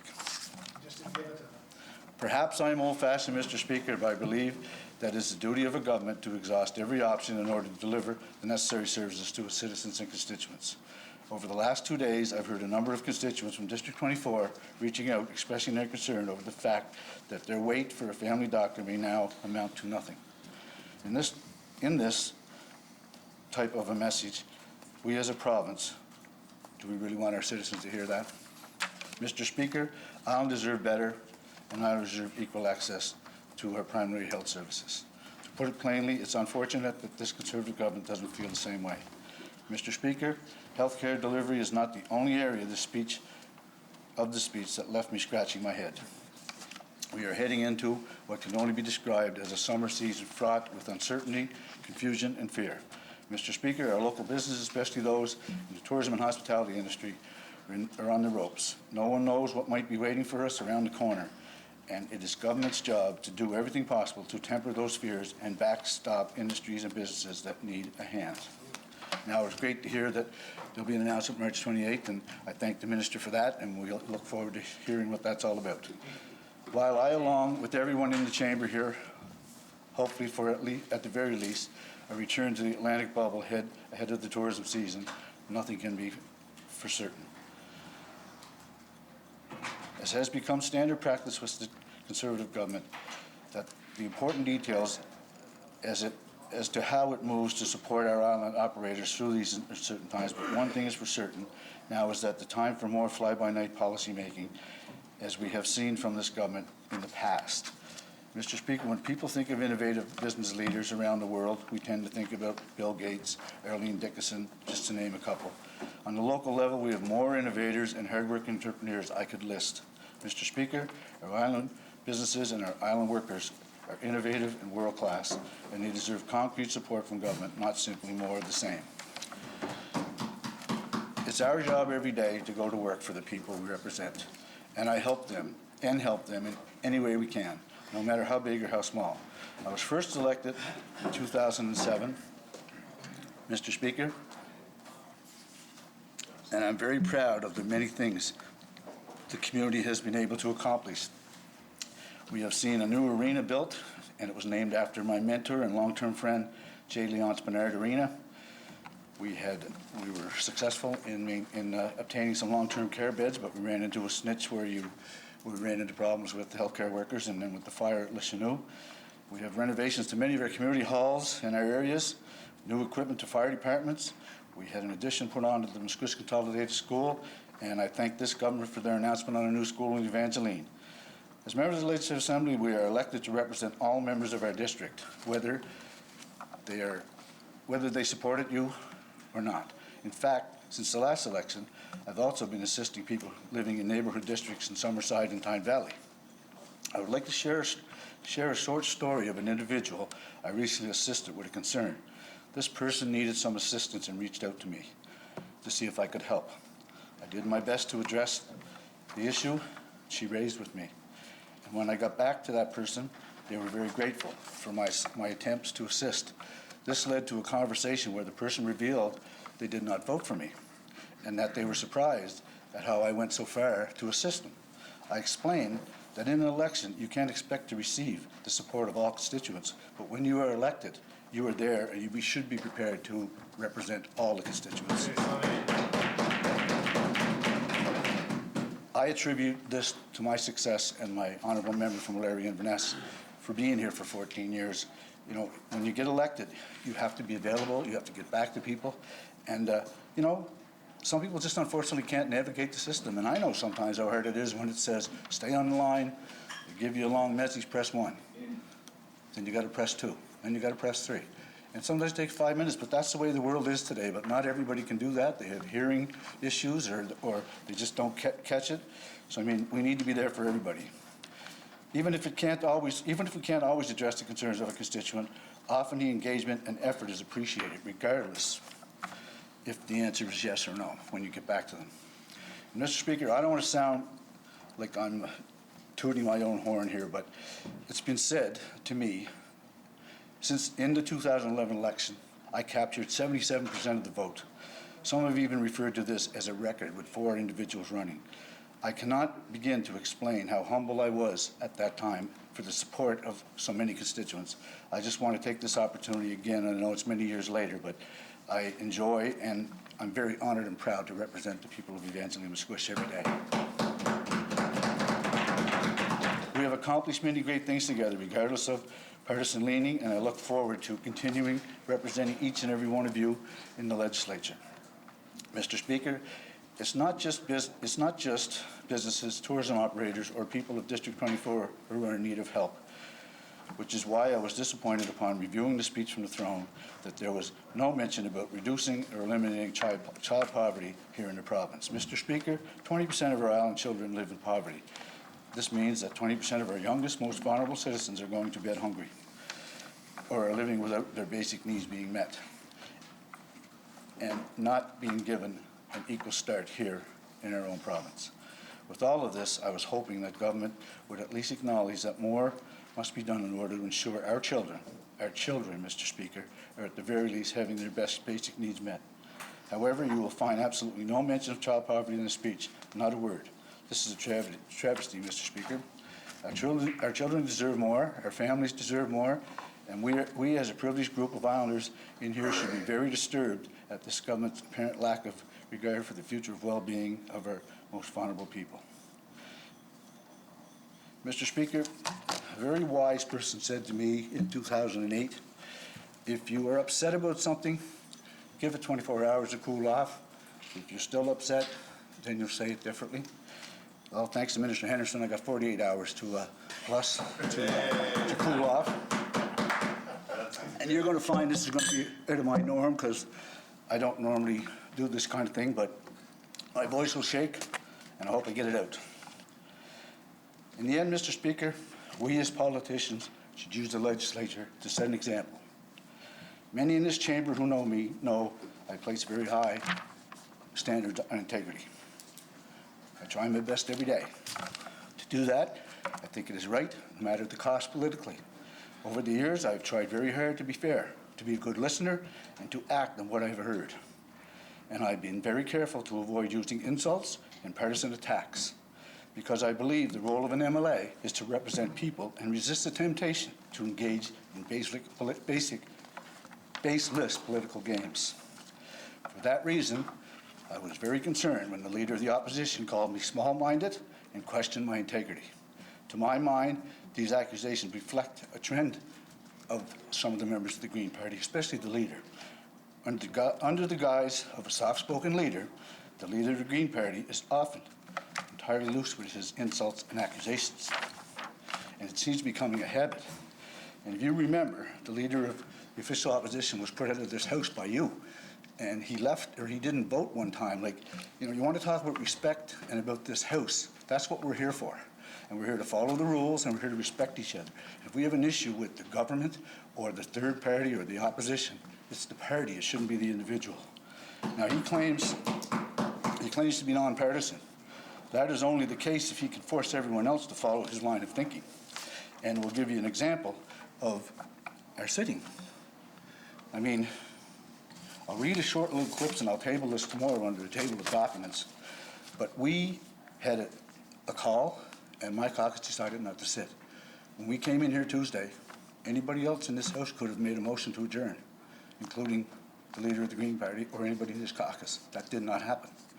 But back in 2020, the Leader of the official opposition put an article in the Guardian, Our Work statement on need for government to recall the legislature. And you know, back in 2020, we didn't know what we knew today, and we were still in very, very dangerous territories and risks. I'll just read the first paragraph. This legislative branch is an essential function of our governance system. While it is a privilege for members to sit in the House, there is also an obligation that accompanies that privilege. As legislators, we have a mandated responsibility to do the work of careful oversight and to provide accountability to the islanders we represent. Recalling the legislature is a critical necessity to meet our obligations and to ensure no islanders falling through the cracks. Now, I'll table the rest of this tomorrow, Mr. Speaker, under the table of documents. The Leader of the Green Party may not agree, but the lack of agreement does not mean that our decision was immoral or wrong or worthy of attack on my integrity. Again, I believe this was unfair. And as I said, I don't normally do this kind of thing, but I thought about it for a couple of days and I thought, I have to do it. Thank you, Mr. Speaker. Now, Mr. Speaker, I would like to return to the subject that really matters to me, my constituents and the issues facing this province. At the end of the day, Mr. Speaker, as I mentioned earlier, we always wait for the details with this government. But for all of those islanders anxiously awaiting access to a doctor, and for all those business owners and workers fearing that they may be in the cards, what may be in the cards for this summer, and for all those island families and children who are going to bed hungry every night, this speech was a very worrying document. As always, I will continue to listen and look forward to ongoing debate surrounding this speech from the throne. Thank you very much, Mr. Speaker.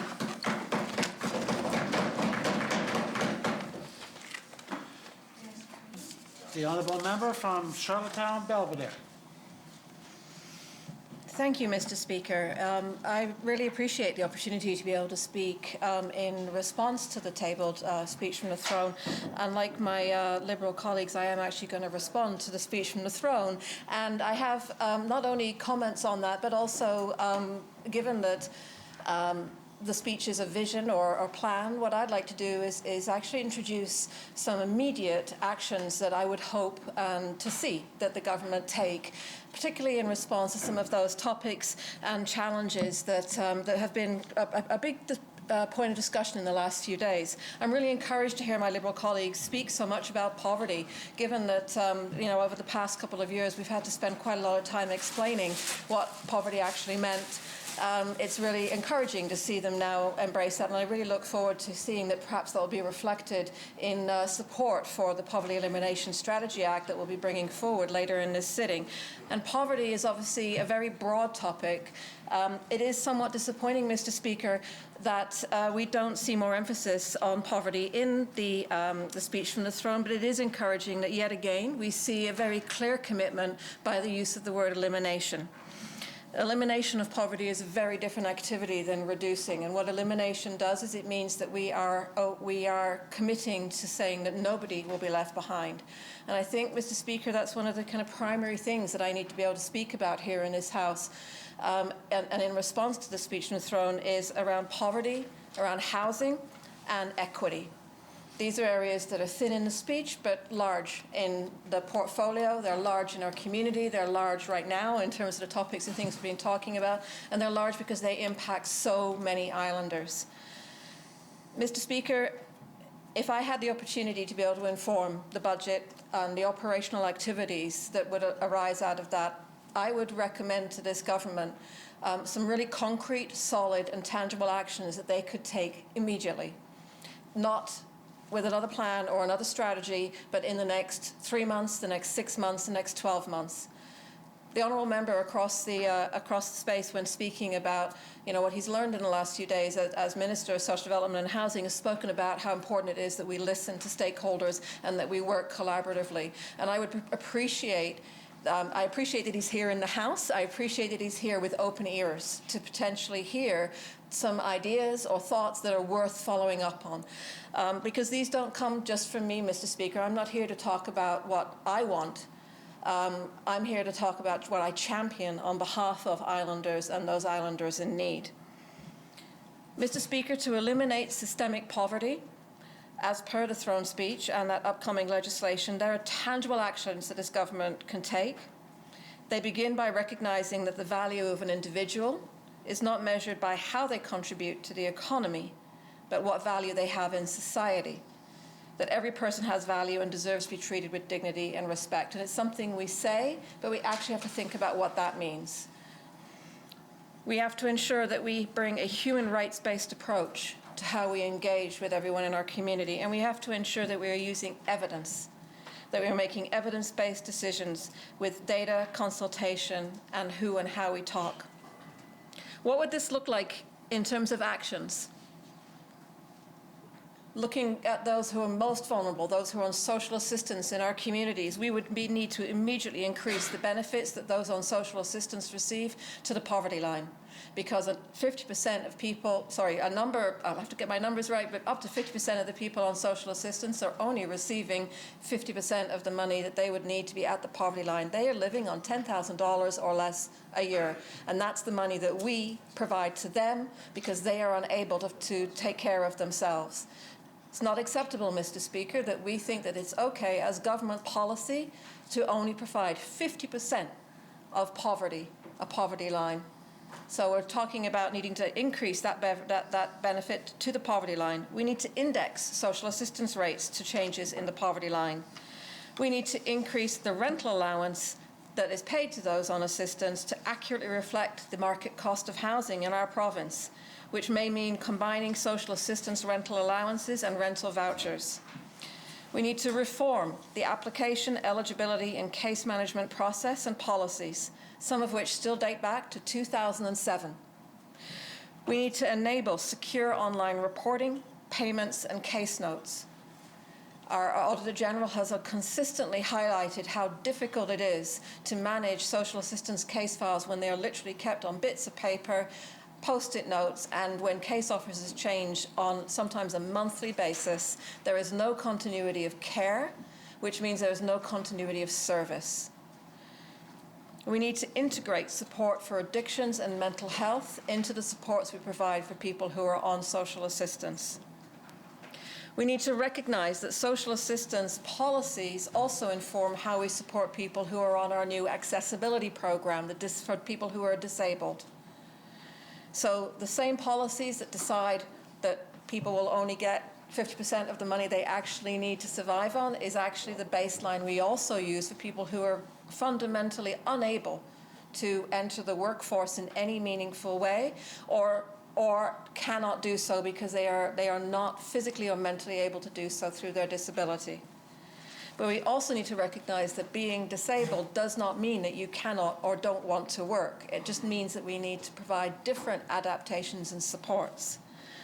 So our accessibility supports program, in addition to those things I mentioned under the social assistance, needs to coordinate. They need to coordinate with all of the other providers, including nonprofit organizations and the federal government, who have substantial promises made for initiatives and support for those who are disabled but are not currently, we don't currently know what those are. So as those roll out from the federal government, we need to ensure that we are coordinating and filling any gaps. We need to eliminate the asset test.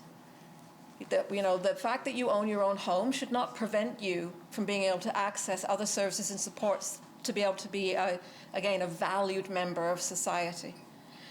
We need to eliminate the reassessment requirement. Somebody who is permanently disabled because they have lost their leg to complications from diabetes should not have to prove every year that they have still not got their leg back. I know that sounds ridiculous, but that is actually what happens, and it is the most undignified thing to do to people who are suffering from a disability. If somebody has been diagnosed with long-term PTSD, they should not have to go through the trauma over and over of having to explain to a new case officer on an annual or biannual basis that they're still hurting, that they're still damaged. Because it's more damaging to have to tell that story than it is to actually try and receive support for it. Treating people with dignity and respect does not take a lot of work, but it takes work to make us rethink what's wrong with the ways that we do things now. That doesn't mean that the people that are applying those policies or programs are wrong or mean, but they are following the laws and the regulations that we design. And if we don't ask fundamental questions about why do we do this, then we're not able to address the problem. The reassessment is probably there for a good reason. We should be asking why, but we shouldn't be applying it to everybody. Not everybody is the same. We can coordinate our fragmented services that help support people with disabilities in our community, which include so many different areas, from housing to education with, for example, autism supports, rehabilitation services, physio. They're all in different departments. And people have to go through so many hoops every single time. They have to tell their story every single time. And if they don't know exactly the right question to ask, then they're not going to get those supports. I've heard so many stories from people who tell me, if only I had known I could have got this funding, we could have been so much better, but nobody ever told us. And we need to eliminate the work search requirement for people with long-term disabilities. If they feel that they are able to go to work, they're going to tell you. They're going to ask. They're going to step up or roll up or put their hand up. But you can't connect the requirement to go to work with the eligibility to receive support for somebody who isn't actually able to do that right now. And overall, for people who are on social assistance and disability support, we need to change on a fundamental way the belief that people are out there to cheat the system. There will always be people who take advantage of a system that provides funds.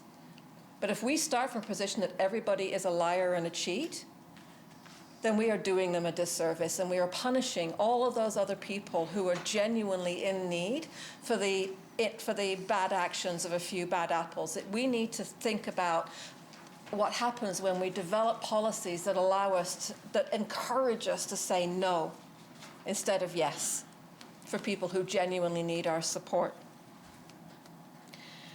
The other key thing that we need to talk about over and over again is that people who are poor are not all on social assistance. Poverty in PEI is huge, and it's invisible.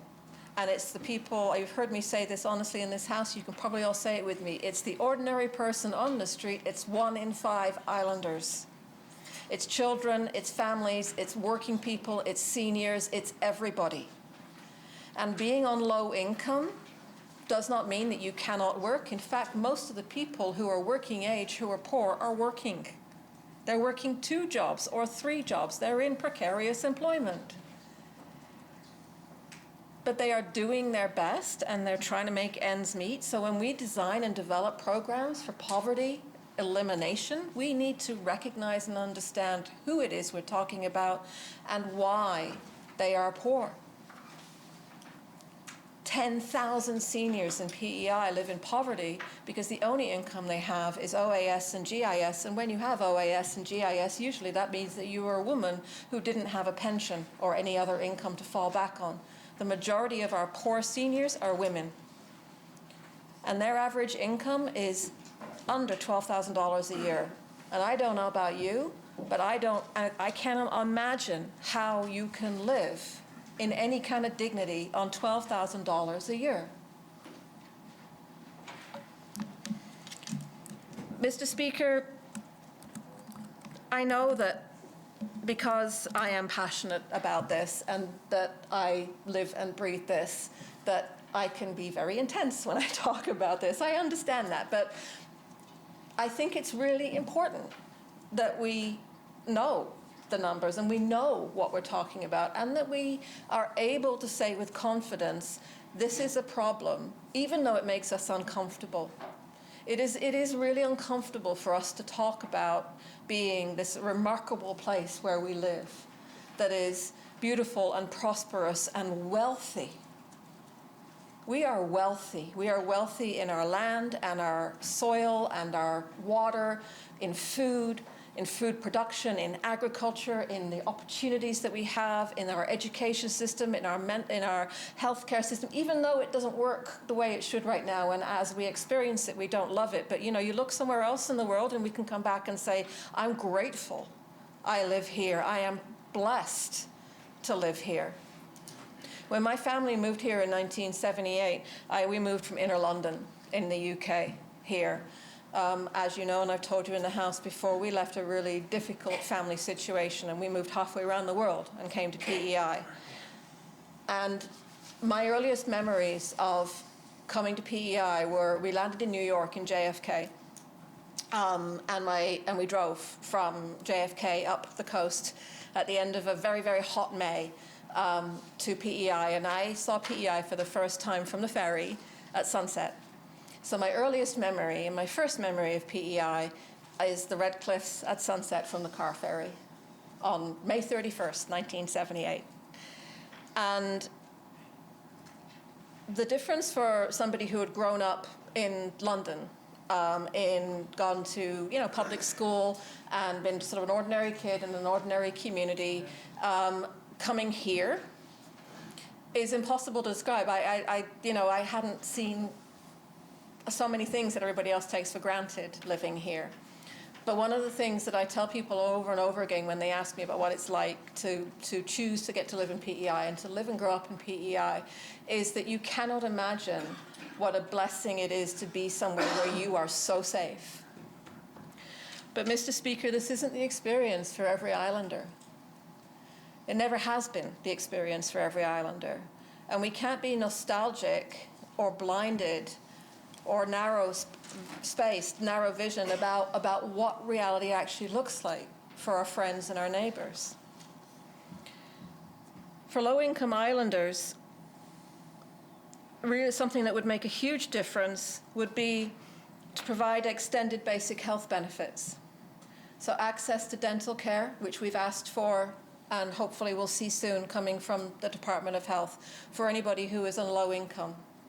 The indignity of having to have your teeth pulled out because you can't afford to get your teeth taken care of is huge. I don't think those of us, again, who have a relatively reasonable smile would understand what it's like when you're trying to go for a job interview but you have no teeth and you immediately get judged as you walk in the door because of how you look.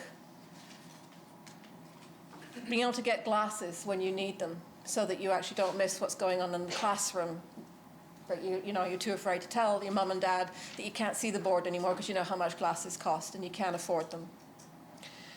Being able to get the right drugs when you need them through our pharmacare program rather than putting off and making your health care worse. These are expensive things. I recognize that all the things I'm talking about are expensive things, but you know what's more expensive is allowing people to suffer and get worse and then have to treat them anyway. If you want to look at it from a purely economic basis, it makes good economic sense to take care of people where they are, when they are, before they become disabled or impacted or sicker or sadder.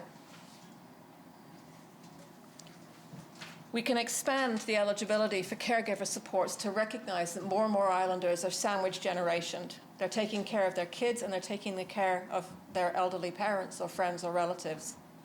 Grandparents are taking care of kids and they need to be able to access supports so that they can afford to do that.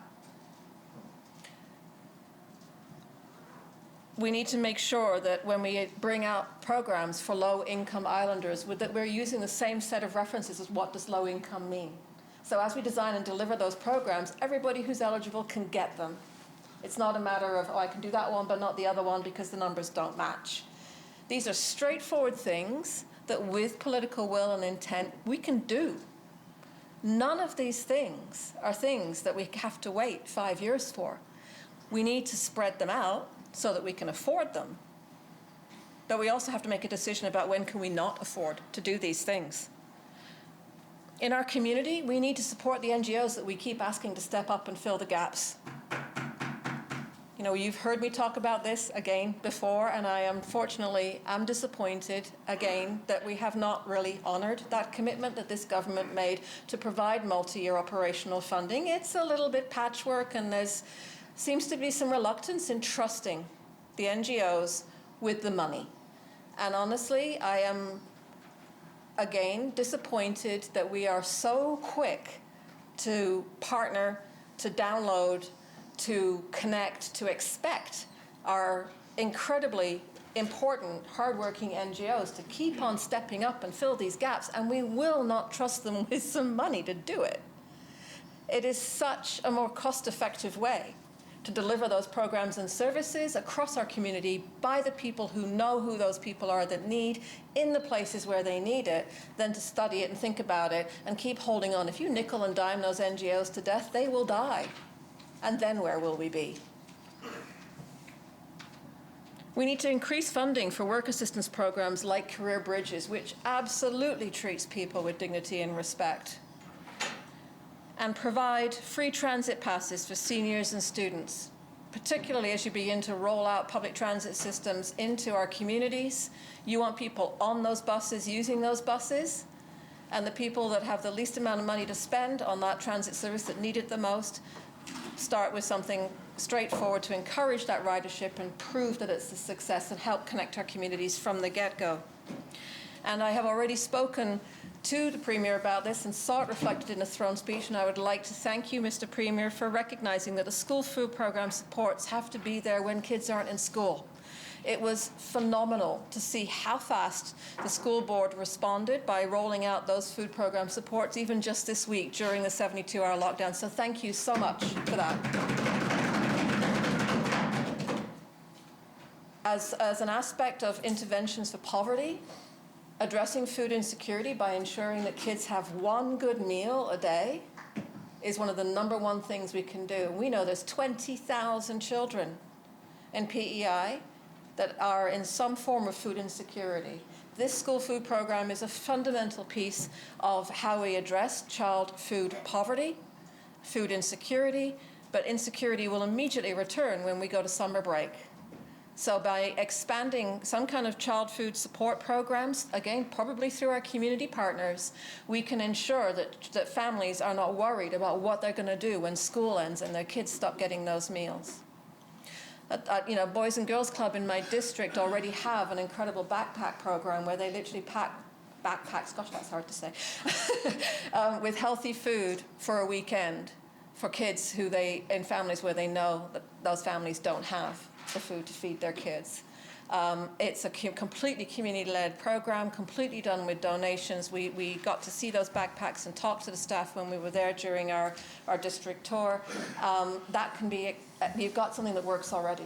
We can expand that program out. Again, please think about the fact that this is not impossible to do. This is something you can turn it around. We just saw it with the food program pivoting and getting it out with 24 hours notice.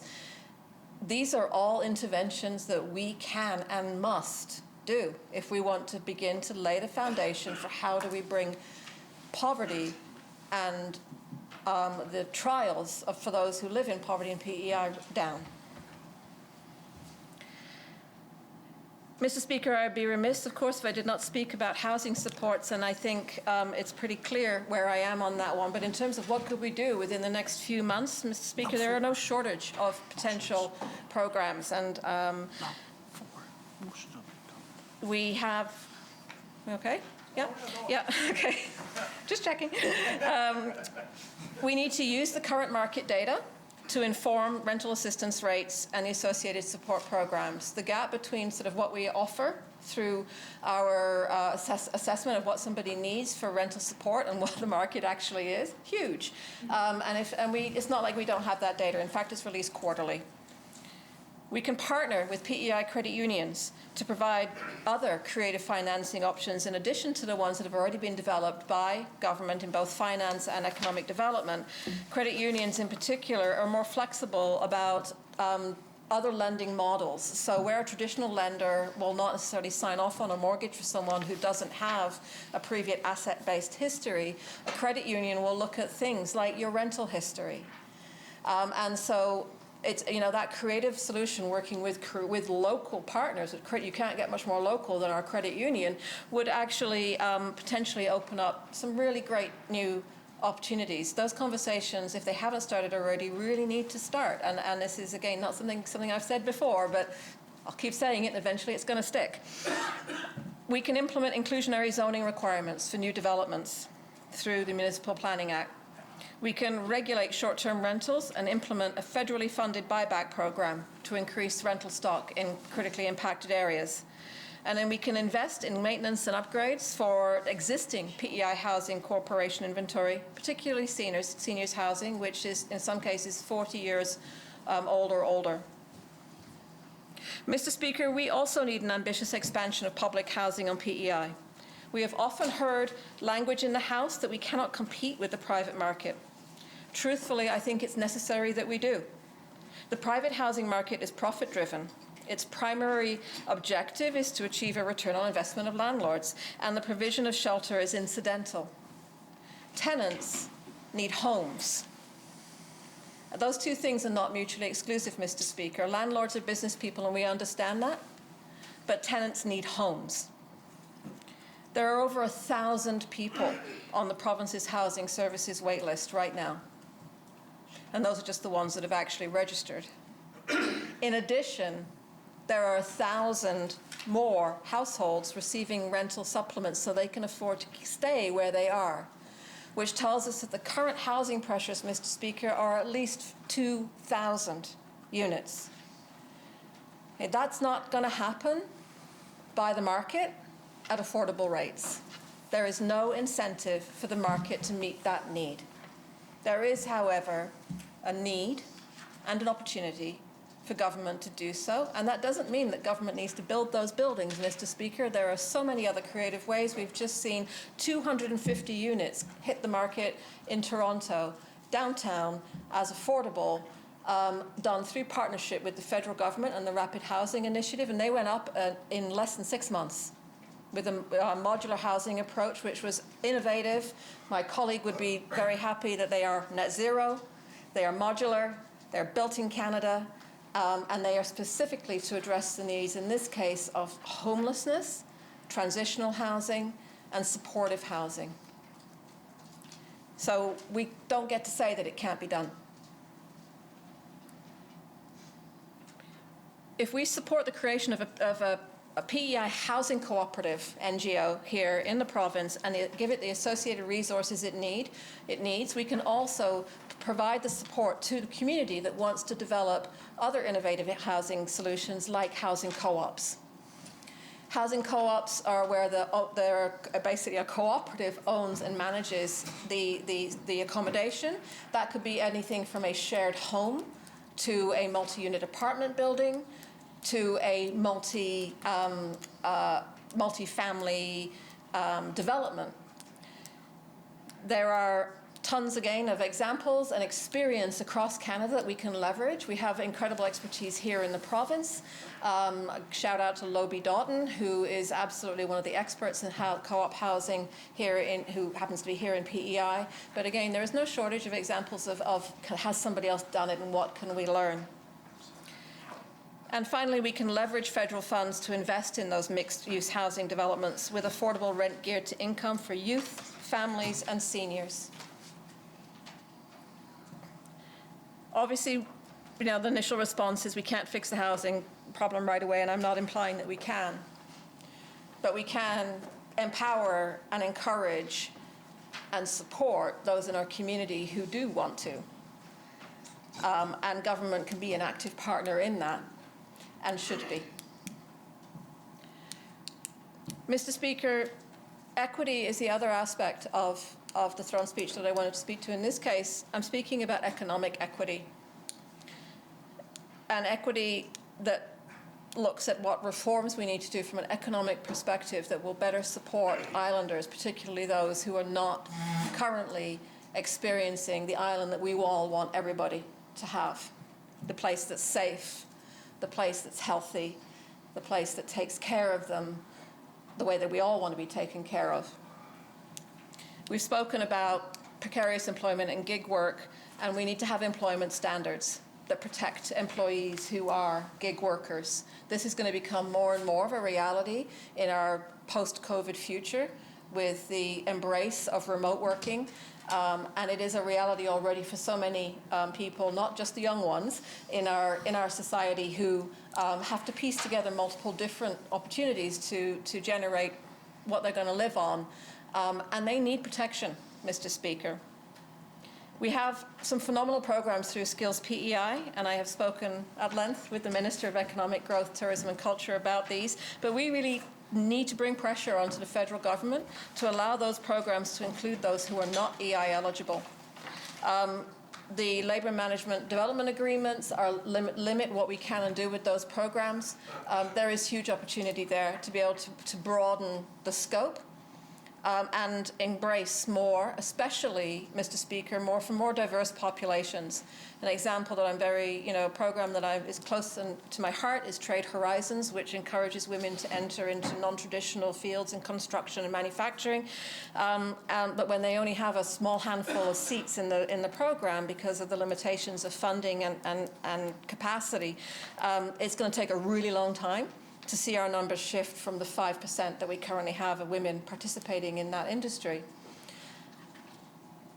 Mr. Speaker, we need to expand supports to the sector councils in strategic sectors. We don't have a sector council for IT, and that's a problem. We have a sector council for culture PEI, for culture, but it's a one person and some part-time support, and they're very limited. There are a number of other sector councils that have greater support, power, and strength, and can represent their constituents differently, and they all have different needs. But sector councils are that coordinated voice And they're a really fantastic entry point into not only what are the pressures, but where are the opportunities. They're going to know. And that's the place where we can move. Diversity inclusion targets are something which, again, makes some people really uncomfortable. But, Mr. Speaker, when I had to write for the third year in a row about how a funding program from Innovation PEI yet again was 90% white men, we have a problem with our diversity inclusion and how it's reflected in what that looks like when we do things like award funds to startup companies. Diversity inclusion targets need to be set, published and adhered to for all programs and services, including competitions and grants. We cannot see more women, Black Islanders and people of color being represented in startups, for example, entrepreneurship, small business, and any of the other programs and services unless we actively encourage, recruit, and set targets for their participation. Targeted tax relief for seniors and low-income families is something my colleague has and will speak about at length. But a creative fiscal policy that is based on ethical decision-making is critical to treat islanders with dignity and respect through the financial decisions that we make with and for them on how their services need to be funded. And we need to do more to retain our international students and support them during their education. They want to work here. They want to have that piece of our magical island life. And when we don't open a door for somebody who is asking you to make a space for them, not only is that rude, but it's a huge lost opportunity. And we've heard it over and over again. International students need to be able to participate equally in the co-op education program. They need to get the same funding and opportunities. They need to be embraced. These are young people who have come from all over the world to experience life here whilst they get their education, and some of them fall in love with it. Why wouldn't we want them to stay? Mr. Speaker, I know my time is getting short. I would, though, like to speak about probably the two larger final topics around how we address some of the gaps and what potentially government could do. One of those is instituting paid sick leave, and the other is addressing the minimum wage. I'm going to speak about the minimum wage first. Our province needs to take bold action. It's as simple as that. We've heard everybody, in one way or another, talk about the gap between what people can earn and what they actually need. We've heard members opposite say that the minimum wage, they know the minimum wage isn't enough. And while those words are nice, they don't help struggling islanders pay the bills. We've seen our neighbours in Nova Scotia approve a minimum wage increase that's nearly 3 times the amount of our most recent increase. And I recognise that we have an Employment Standards Board which is independent. But as I have pointed out on more than one occasion, the Employment Standards Board makes recommendations. It is up to Executive Council to choose what to do with that recommendation, including ignoring it completely and picking a different number. Mr. Speaker, how is it that in a province that prides itself on being one of the fastest growing provincial economies in the best of times and one of the least impacted in these worst of times, we are unable to provide the same wage growth as our next door neighbour? We want to be a competitive province for business. Don't we want the same for our workers, the people who keep this province running? The engine of our economy is not just small business. The engine of the economy are the people that work. Mr. Speaker, I'd like to address the issue of monopsony, which is not an issue we talk about often on PEI. It's a concept that needs to be more closely examined by government, and it's a real problem in PEI. We all understand the concept of a monopoly when a seller of goods or services has total control of the market, but a monopsony is when a buyer of goods or services has total control. We often see the impacts of a monopsony in the labour market, particularly in communities where there are few employers. In those situations, businesses have a disproportionate amount of power in any real or potential employment relationship, leaving island workers with very little room to negotiate for their better wages on where they may work or After all, where else can they work except in their communities? At this point, any concept of the laws of supply and demand go out the window when you're in a monopsony, because the labour market is no longer competitive. As Bloomberg columnist and finance professor Noah Smith once put it, in the extreme case, a company town with only one employer, the market outcome is whatever that company wants it to be.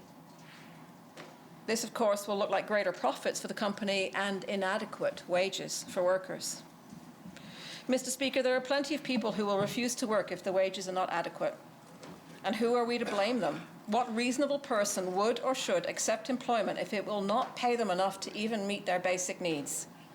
This could be an explanation for why we've seen a decrease in our provincial labour participation rates. Perhaps the percentage of people who are employed or looking for work are only prepared to work if it actually pays the bills. As Smith also points out, in these cases, minimum wage increases can actually be quite valuable to local communities, not only by increasing wages, but by creating employment. Raising the minimum wage to make life more affordable for islanders will encourage islanders to return to the workforce. After all, the original purpose of a minimum wage was to protect workers from exploitation, to provide a livable wage. In fact, this is probably why economists are finding that, on the whole, minimum wage increases have zero effects on employment levels, as any job losses that might occur are offset by islanders rejoining the labour market due to rising wages. Ronald Reagan is dead, Mr. Speaker, and so are the economic ideas of his era. There has never been a time in history where so few economists have believed that the minimum wage is bad for employment. It is simply harder and harder to ignore the growing evidence, and I would encourage this government to thoughtfully consider this evidence as well. Mr. Speaker, mindful of time, at this point, I would adjourn debate on the response to the throne speech. Seconded by my honourable colleague from Mermaid Stratford. Thank you, Mr. Speaker. The honourable member from Mermaid Stratford.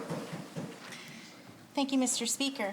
Mr. Speaker, I ask that motion number 11 be now read. Shall it carry? Carry.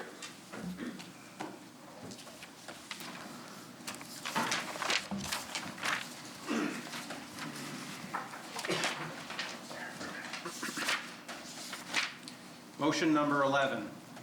The Honourable Member from Tyne Valley Sherbrooke moves, seconded by the Honourable Leader of the Official Opposition, the following motion. Whereas the public home care services on PEI are strong and effective but lack the funding and resources necessary to provide these services to all islanders who need them, and whereas the 2018 Department of Health and Wellness Promoting Wellness Preserving Health report recommends implementing policies and practices that support individuals to age in place in their homes and communities. And whereas the Promoting Wellness Preserving Health report heard from island seniors that cost was often an issue in accessing home care as well as other age-in-place supports. And whereas unpaid caregivers to seniors play a vital role in keeping seniors in their community and deserve and need supports to continue to provide care that aids our seniors and communities.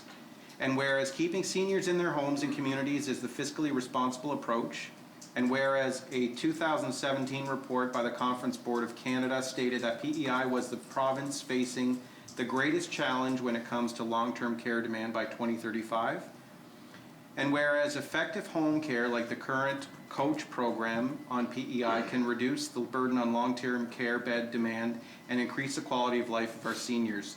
Therefore, be it resolved that the Legislative Assembly urge government to expand funding for public home care services on PEI, such as the Caring for Older Adults in the Community and at-home COACH program, and to provide evidence-based programs that help keep seniors in their homes longer. Therefore, be it further resolved that the Legislative Assembly urge government to create a seniors' care benefit for caregivers of seniors on Prince Edward Island. Start debate. I'll call on the honourable member from Tyne Valley Sherbrooke and of opposition whip. Thank you, Mr. Speaker. COVID-19 has really highlighted the weaknesses and gaps in how we care for older adults, and it's unacceptable. Our seniors deserve to live with dignity and respect. They deserve supports that allow them to do this in a safe and healthy way in the place of their choosing. This will not only benefit our seniors, but it will also benefit their families, friends, and communities. The seniors living in my district contribute tremendously to the vibrant and energetic spirit of this community, which I love. Sufficient and appropriate home care services that are responsive to individual client needs are an essential tool to support seniors to age in place. While the public home care service that we have here in PEI, while those services are excellent, they are simply under-resourced, meaning there are not enough supports to go around. On average, in Canada, $173 per person is spent on home care. Here in PEI, we only spend $90 per person, even though we have one of the highest proportions of seniors in our population. And at the same time, we have some of the longest stays in long-term care of anywhere in the country. This is because without sufficient home care supports, islanders in need of care are needing to enter long-term care earlier. This is not only terrible for patients who want to stay at home and age in place, but also puts a tremendous cost burden on our healthcare system. And we know that most seniors, almost everyone I've spoken with, and likely that most of us in this house have spoken with, want to be supported to live healthy and well for as long as possible in their own homes and communities, and continue to contribute to their communities. Provincial home care serves 4,000 to 5,000 clients a year. However, resources are spread thin, and most receive less than 16 hours per week of support, and many only a few hours a week. The COACH program, or Caring for Older Adults in the Community and at Home, is an excellent example of an evidence-based program that is working to help seniors stay in their homes longer. The 22 clients who received supports from this program spent less than a year in long-term care, 0.76 years actually, as opposed to the average length of stay in long-term care, which is 3 years. The most recent numbers nationally state that it costs about $180 to $200 per day to house a patient in long-term care, and about $50 to $100 per day for home care. So it costs roughly double for long-term care compared with home care. Not to mention the $300,000 per bed to actually build and create new long-term care beds. Currently, there are approximately 300 islanders who are eligible for long-term care, but who are being cared for at home.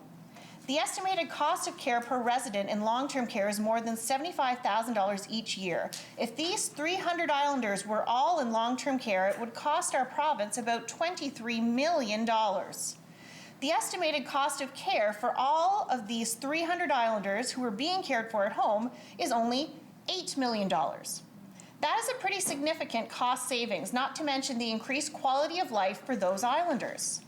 There is no reason that I can see that we shouldn't increase our home care services.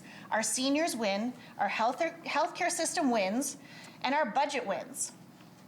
Families are also seriously affected by a lack of home care services. The lack of help puts an incredible strain on families who are doing everything they can to care for their loved ones, with minimal or no provincial home care supports in some cases. The impacts on the lives of these individuals, mostly women, and many of whom are also balancing childcare along with elder care responsibilities, can be significant, impacting labor market participation and mental health and well-being.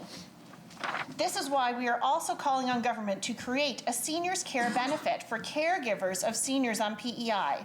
This benefit will in no way fully recognize the work of these individuals, but it will at least serve to ease a small part of the financial burden associated with providing unpaid care.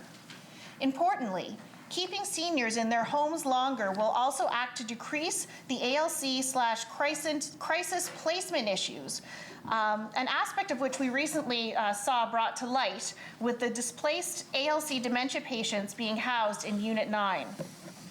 Investing in evidence-based public home care services is a win-win. Patients, family, and communities benefit, so I guess that's win-win-win. And there is an overall cost savings for our healthcare system. All we need is the political will to get this done. Thank you, Mr. Speaker. The Honourable Leader of the Official Opposition. Thank you, Mr. Speaker. It's a pleasure to rise as the seconder of this motion. I want to thank my colleague for her remarks as the mover. I opened my response to the throne speech by saying that the central defining characteristic of our country is the constant tension between the unique and largely independent provinces that are also part of a grand singular collective that we call Canada. And that tension exists in a whole number of areas, but it's there in part because of the shared jurisdiction that we have between the provinces and the federal government. And of course, healthcare is central to that, healthcare being a provincial, under provincial jurisdiction, but largely funded by the federal government. There was a time when the federal government provided approximately 50% of the provincial need when it came to healthcare funding. Nowadays, it's more like 35. Well, it varies a little bit, but it's decreased substantially as a percentage of the costs, which means that the provinces themselves have to come up with a larger proportion of those costs to maintain the services that islanders need and deserve. We're told that there are two inevitabilities, death and taxes, but the third, it's almost universal, is that we will all age. And the demographics tell us that more and more islanders are becoming older. And this should not be a surprise. This is something that economists and sociologists have been following for a very long time. As my colleague just stated in her remarks, Prince Edward Island is specifically vulnerable in this respect, if you want to look at it as a financial burden in the healthcare system, because we have a larger proportion of aging residents here than other provinces. Elder care sits partially in the healthcare system, the public healthcare system, and partly outside of it. Long-term care is the same. It's not within the Canada Health Act. Home care also, it's a mixture of publicly funded and private, private for-profit provision of services. And that means that in this mixture of services, it's a challenge. It's a challenge because we want, of course, across the board, we want to have standardized care of a high standard. Gandhi said that the true measure of any society can be found in how it treats its most vulnerable members. And aging in many ways is the bringer of vulnerability, whether that's physical or cognitive, loss of autonomy, loss of your friends, loss of your life partner perhaps, loss of the community that you're surrounded by, your family. All of these losses push elders toward greater fragility and greater vulnerability. And a good, caring society would place the care of the elderly as a high priority, as one of the highest priority. And sadly, in Canada, we don't do that. In the same way that a strained system of any kind reaches a breaking point, and bridges collapse, buildings fall down, the fragility, the vulnerability is often not evident until you pass a particular point, and then you have a sudden collapse. COVID, I think, has been perhaps the proverbial straw that broke the camel's back when it comes to elder care in Canada. It's exposed a system in disarray. Canada has the worst record among wealthy nations for COVID-19 related deaths in long-term care, with residents accounting for anywhere around 70% of the lives lost. A shocking statistic. Andre Picard, who writes for the Globe and Mail, just recently released a book called Neglected No More. It's a book on elder care. And in the book he writes this: "This isn't a book about COVID, except peripherally. It's a plea to stop dehumanizing elders and to reimagine long-term care." Now, many COVID-19 deaths of elderly Canadians in long-term care were entirely preventable.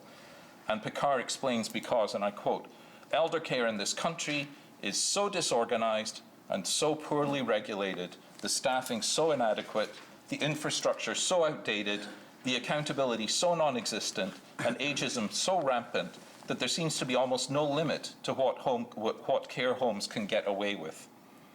He was also saying that the larger story here is that, as I said a minute ago, this was entirely predictable. This was entirely avoidable. And I think it's important, Mr. Speaker, at this point that I say two things. Firstly, of course, that the experience in Quebec and Ontario and other provinces was not the experience of Prince Edward Island. We saw no deaths in long-term care facilities related to COVID, at least not directly related to COVID. And we saw no hospitalizations here. So that's the first thing that's important to note here, that these are national statistics, and that on Prince Edward Island, we, to a very large extent, escaped that. I also think it's important that we make a distinction between a dysfunctional system and those who work in it. If I were an elder care worker, for example, and I read André Picard's assessment, I might bristle. But his criticism is not directed at the caregivers themselves. In fact, in his book, he cites many stories of the dedication of those that he has met who work in that field. And he explains the obstacles that they face as they strive to care for a system that makes it very difficult and at times impossible to do the sort of job that they want to do for the people in their care. The hardworking, dedicated, kind workers are overwhelmingly women. They're frequently new Canadians, and they work extremely hard for low wages in a field where they are often taken for granted. Now, we've already had an instance in this House this week of individuals misreading or misinterpreting what the words of a criticism meant. André Picard's criticism is of a system. It's of a system, it's of a culture. It is not of the people working in it, and he makes that very clear, that let's not make the mistake of personalizing this. It is a failure of a system that has evolved over many decades. It's not a failure of the people who work in that system or the people who are served by that system. We have good people struggling in a very bad system. So what is on offer in elder care? Well, it's not simply long-term care, but the entire system of supports that are open. And this motion, of course, calls for a redistribution, a rebalancing of supports for elders. As Picard observes, everybody wants to age in place in their home, but very few actually have that choice. His book is a plea, rather than thinking about long-term care in isolation, that we should build systems that care for elderly Canadians in their communities and that keep people out of long-term care as much as possible. Being able to remain at home depends, of course, on the range and the accessibility of supports that can be obtained. And I'm thinking here of medical services such as physiotherapy and nursing and bathing, keeping things clean, but also tasks that you might not immediately think of as health care, things like snow clearing, things like meal preparation, things that will allow and support elders to stay in their homes and in their communities. All of these things are part of elder care. But they demand a high level of coordination and a political will to gather all of these incredibly different yet complementary services that are out there together and have them work harmoniously to support elder islanders. It needs to be done in a way that is seamless. It needs to be done in a way that is user-friendly. But instead, we have this messy mix of overlapping and often uncoordinated services that don't necessarily meet the needs of the elderly. But models do exist if we look to countries such as Taiwan or Japan or particularly Denmark. And the latter here, Denmark, spends a lot more on its home care than we do here in Canada, but overall, they spend much less on health care per capita than we do here in our country, with a priority to keep as many people at home as long as possible. Almost everybody wants to age in place. And, you know, for us legislators, that presents a very rare policy gift, because what people want and what is the most cost-effective option are the same thing. So why on earth are we not jumping on that and doing what this motion calls for? According to a National Institute on Aging studies, an acute care hospital bed, and my colleague has already given some statistics on this. I'm not going to repeat them all. Far more expensive to stay in a hospital, of course, than it is in a long-term care bed, but it's also far more expensive to stay in a long-term care bed than it is to stay in your residence or in a group home and to be supported by services. And yet Canada is still spending 87% of its long-term care budget on institutionalizing people in nursing homes rather than providing that home care. And it doesn't mean that those elderly people will necessarily be living in the house that they grew up in, but it does mean that they will be living in a community where they are cared for and where they have contact with other human beings who are part of either literally their family or a part of a community. And there are many, many instances of people being, if they are not in their own homes, they are living in a small group living facility with supports in place where they have some independent living space, but shared communal areas. A beautiful way to live, far less institutional, far more humanized. Here on PEI, we have a chance to move away from this expensive and less than ideal model. Nationally, over 150 inquiries, parliamentary hearings, task forces, and commissioned reports on the sad state of long-term care and home care and elder care all tell us the same thing. They tell us what needs to be done, a full rethink of elder care with human beings at the center of it. Currently, the norm is for both clients and workers in elder care to be treated more like commodities than they are human beings.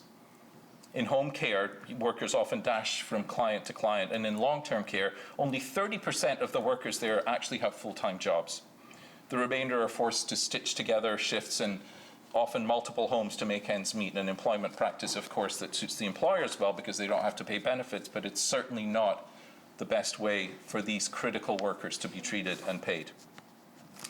And of course, having care aides work at multiple facilities is one of the main reasons that coronavirus spread like wildfire through care homes in some of our communities.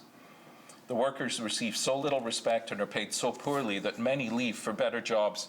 Get this, in the fast food industry, people leave long-term care jobs for the fast food industry. It's incredibly difficult, stressful, and demanding work to look after elderly. And we need to recognize that, we need to pay for that, it needs to be something that we put as a priority. It's also important to point out that most elder care is often provided by unpaid family members, usually female, whom we must do far more to support, both financially and through other services. And in a recent conversation with leaders from the Canadian Medical Association, the idea of a senior care benefit, and that again is mentioned in the motion, similar to the child care benefit which exists in Canada, was discussed. I think it's a wonderful idea. Not only are these people who are caring for family members saving the healthcare system enormous amounts of money at the moment, but it's putting stresses on people who are perhaps not ideally placed to do that. In my own family, my wife's mother, who is in her mid-80s, is currently the primary caregiver for her sister, who is in her 90s and recently fell and fractured her neck. If she were not there to look after her, the burden on the healthcare system would be enormous. We need supports for people who are willing and able to stay home and look after family members. And I think the idea of a senior care benefit is something that's very worthy to be looked at and something that the Canadian Medical Association is encouraging governments to look at. Sadly, elder care in our community is reflective of the values that we have allowed to predominate. It often feels that we live in an economy rather than a community or a society. And as we age, we not only stop contributing financially, we retire, we stop working. Seen through this distorted lens, we also become a burden, we become a financial cost. And in a true community, the lifelong contributions that are made and the special and valuable perspectives that elders bring has its own deep and precious value beyond the economic. In Indigenous communities, of course, elders occupy the highest positions in their communities.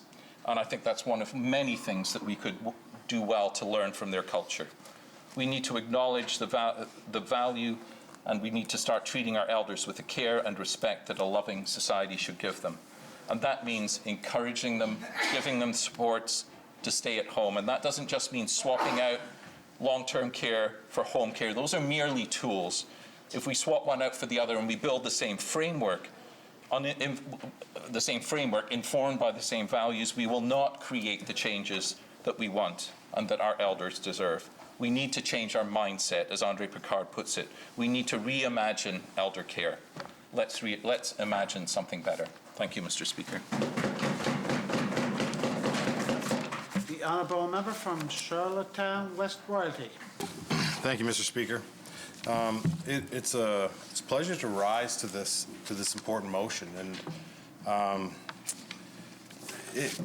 this is something that is almost to the point of crisis. I think in our nation, and especially in Prince Edward Island, our seniors built our province, and we have to do a better job of taking care of them. And I think it's all hands on deck to find solutions for this. There's a few issues, and I mean, in the speech from the throne, it says, from acute and long-term care towards community-based care.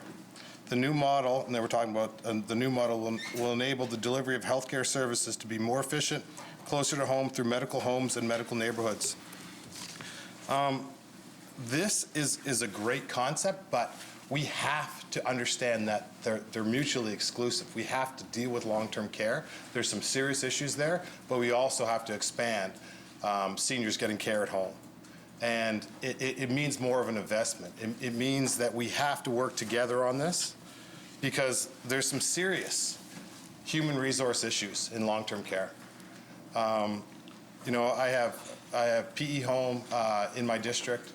I have Beach Grove and Garden Home, and they find it incredibly hard to get staff of any sort.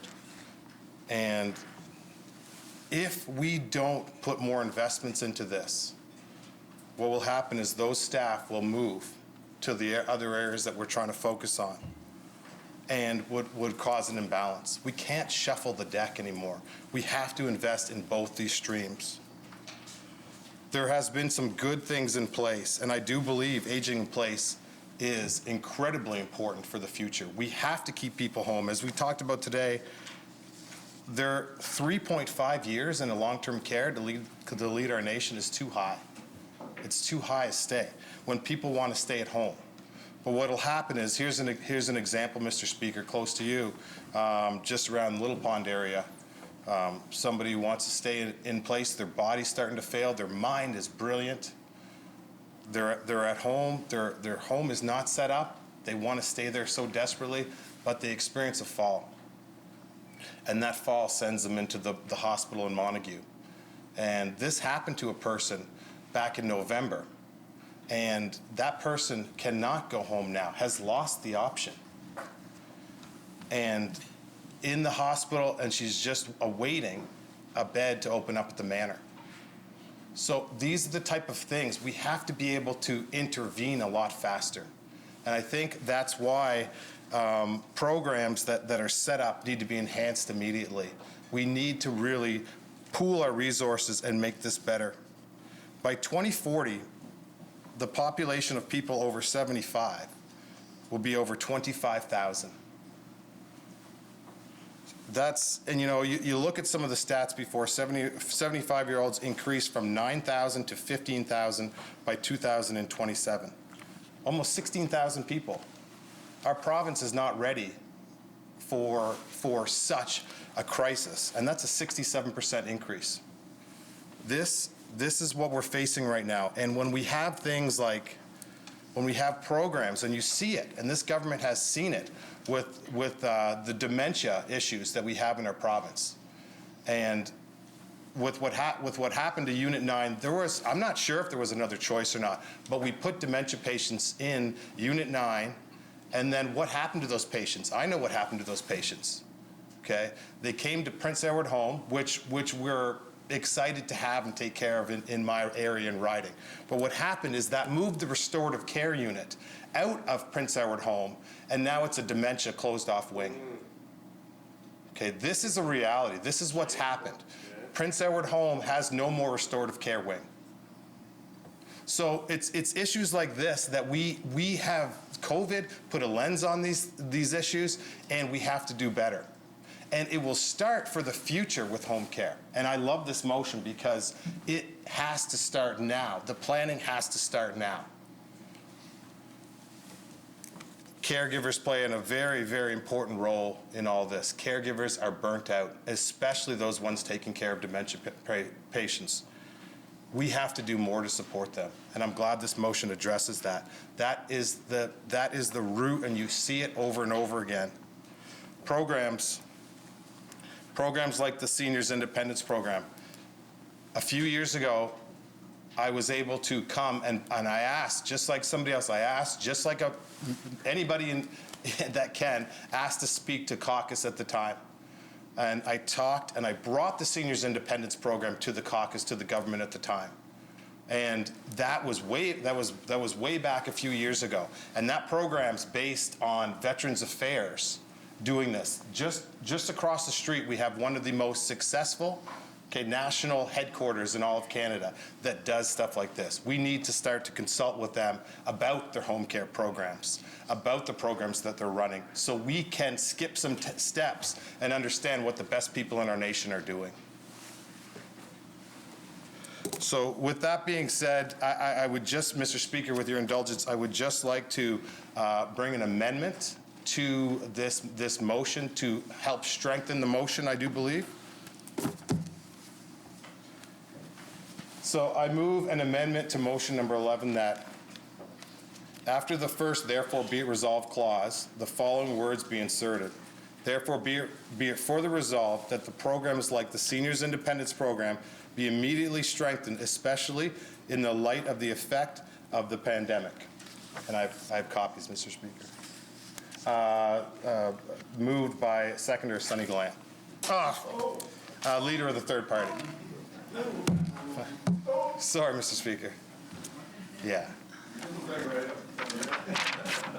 Super job. Honourable member? Oops. Honourable member, you do realize we don't use names. Yes, sorry.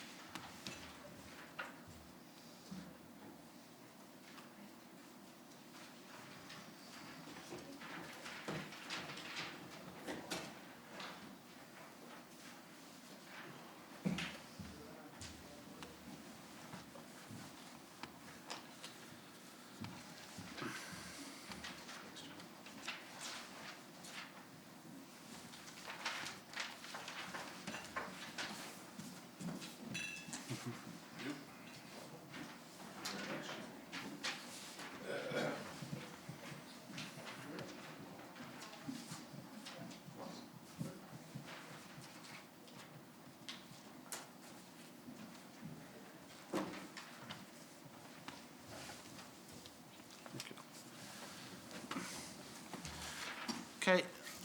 Honourable member, would you like to speak to your amendment? Thank you. I think this just adds strength to this incredibly important motion. And I know the Minister of Social Development and Housing did speak to this today, but this is a program that we have currently that we need to strengthen. And what the Seniors Independence Program does is it gives hope to seniors that there's people helping, and now that we can do that in our own community, it's even better. But we need more people on this program, and we needed boosted more funding towards this program, and I do believe it will help. We do need a strategy. We do need further programs as well, but the ones that we have to strengthen them. So I think this amendment adds strength to this great motion. Thank you, Mr. Speaker. Anyone seconder? The honourable member from Tyne Valley, Sherbrooke. Thank you, Mr. Speaker, and I thank the member for this amendment. I think it is a good amendment. I am in support of it. I will just add that, I've left my mask on. Sorry. I'll take that off. I will just add that the Seniors Independence Program, I think, has great potential as well to be another tool to support seniors, and I know that strengthening it would certainly be a benefit. I think one thing we do need to consider, though, is to make sure that we are effectively evaluating programs like this to make sure that they are working in the way that we intend them to.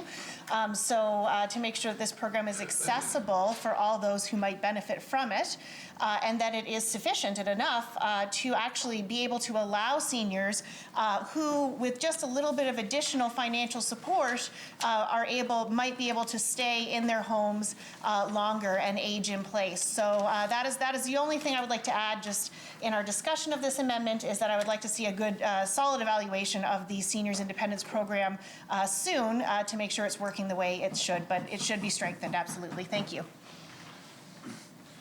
Anyone, the honourable member from Honourable Minister of Social Development and Housing. Well, thank you, Mr. Speaker, and I did want to speak to this amendment because it's a good amendment, and the Seniors Independence Program, or the Seniors Independence Initiative, is actually what we call it, is a great program, Mr. Speaker, and it's really provided great independence for seniors to actually age in their own homes. And in fact, there are a bunch of improvements to the program, as mentioned during question period today. The Seniors Independence Initiative was reviewed in 2020, the entire program, and the improvements that came from that review include the following. First of all, Mr. Speaker, they include an increase in income thresholds. So for, as an example, the maximum income threshold for a single individual will increase by $4,367 per year. And there's other increases of thresholds there. In order to make access to Seniors Independence Initiative services more flexible to seniors, Mr. Speaker, the previous service categories and corresponding benefit caps per category are being removed. So that will be a really good benefit as well. The parking passes and Lifeline medical alert system are being added as additional eligible services to be supported. Also, the functional assessment requirement is being removed, and the Seniors Independent Initiative benefit will be treated as an allowance. So that's important as well. It should streamline the process too, the way I understand it, Mr. Speaker. Also, family members will be eligible service providers as long as the family member does not live in the same household. And that's also very important because a lot of times you want to go in and help your family, but you weren't eligible before. So I wanted to recognize the Minister of Health and Wellness, former Minister of Social Development and Housing, for leading this work on this program and making that happen. It's something I know that's used extensively in my district, and I'm sure in many places across the island, but these improvements will allow a broader range of seniors to take advantage of it. I did want to give, I have some stats here. The Seniors Independence Initiative had an average of 804 open cases per month in the 2021 fiscal year right through to December 2020. So that gives you an idea of some of the uptake, and that was before those improvements were made, so I would imagine to see the use would even go up further. And just to, Mr. Speaker, to give you some more ideas about the program, I know a lot of the members know it and like it, but applicants must be 65 years of age or older, live independently or with a spouse, other words. Their net household income has to be $26,500 or less for a single person, or $34,000 or less for a couple, and have combined assets not greater than $100,000, excluding, very important, primary residence, land, and vehicles. So there are definitely still rules around that, and I know the member from Charlottetown, Belvedere, had talked about removing some of those qualifications when she was talking about other supports, and not necessarily the seniors. And I think it's really important that we continue to improve these programs. So as always, if members do have input in how the programs can be improved, we'll always consider those options. Now, services funded by the Seniors Independence Initiative, as we know, they can include light housekeeping, general home property maintenance, snow removal, grass cutting, meal preparation, Meals on Wheels, errands, transportation, parking passes, and the Lifeline medical alert system. So it's a great amendment to this motion. It's an important motion, and I look forward to speaking further to the motion after the amendment passes. Thank you, Mr. Speaker. Next speaker to the amendment is the Honourable Leader of the Third Party. Thank you very much, Mr. Speaker, and I want to thank the Honourable Member from Tyne Valley Sherbrooke for bringing this motion forward. This is very important, near and dear to me, as I'm going to be a senior before the end of the month. So I'd just like to stand and lend my support to the Honourable Member for the amendment, and thank the Minister for what they're doing in this program. Thank you very much, Mr. Speaker. The Honourable Leader of the Third Party. Thanks, Mr. Speaker, and I do rise to support this amendment, but I'm going to ask for a bit of clarification. But first, in my comments, I did say how important it is to have a wide range, a suite of supports available to elderly islanders in order to allow them to stay at home. And sometimes those are medical supports. You fall down, you cut yourself, you need to go and see a doctor or go into a hospital. But it could just be that you need help getting out your driveway, and the Seniors Independence Initiative is there for that. So these things need to work in concert. I'd also, as far as I could be wrong on this, but then maybe the Minister can correct me, but there's an income cutoff to be eligible for the Seniors Initiative program, and Seniors Independence Initiative, excuse me, and I don't think that's been raised in quite a long time. Again, I stand to be corrected on that, but unless we raise the threshold for that in sort of concert with the Consumer Price Index, we find, as I have had in the past few years, a number of seniors calling me saying, I got that last year, but this year my income is too much and I'm getting nothing. So I think that's one of the aspects of this program that we need to look at. It is going, oh, that's great. I'm glad to hear that, Minister. But the clarification I'm looking for from the mover of this amendment is, it states, therefore, be it further resolved that programs like the Seniors Independence Initiative be immediately strengthened, and so on. So are you calling for programs like the Seniors Independence to be strengthened, or the Seniors Independence Initiative itself? Because I think perhaps a more clear wording on that would be, therefore be it resolved that the Seniors Independence Initiative and programs like it be strengthened, especially in light of the effects of the pandemic. So perhaps can I just ask for clarification that was the intent of the motion, and if indeed it is, the amendment rather, I would amend the amendment to clarify that. Thank you, Mr. Speaker.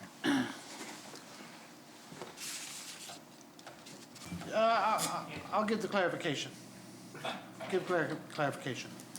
Yeah, so I get, yes, he's correct. It could be I would like to see it worded as strongly as possible. So if the leader of the opposition wants to make an amendment to the amendment, that would be fine. But I would like to see that program and other programs strengthened in unison. But I just picked the Seniors Independence Program because it is a great program, and thank you.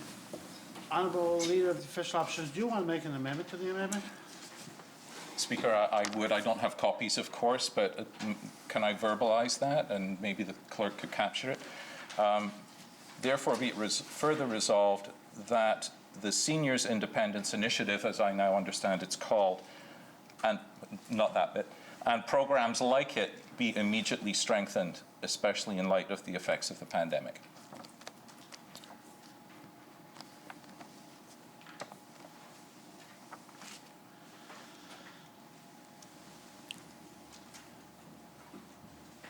Thank you, Speaker. Well, our seniors, I'll speak while the clerk is doing it. Our seniors are pretty vulnerable on the island. It's who made our island, and pretty serious, so we want to make sure we get it right.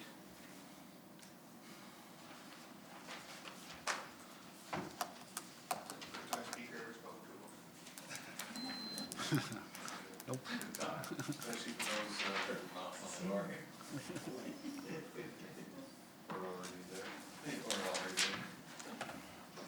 Yeah.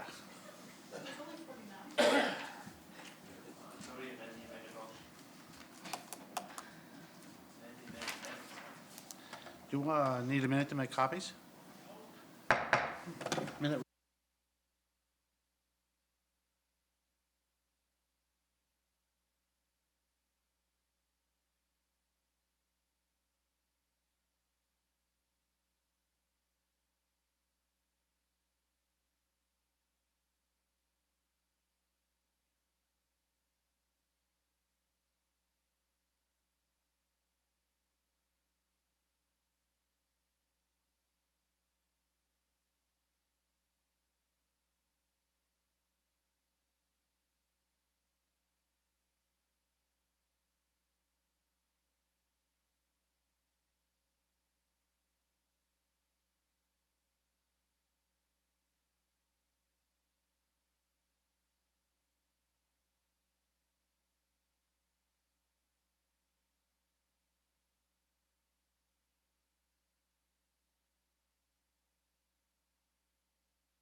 Okay, honourable members, we're ready to resume.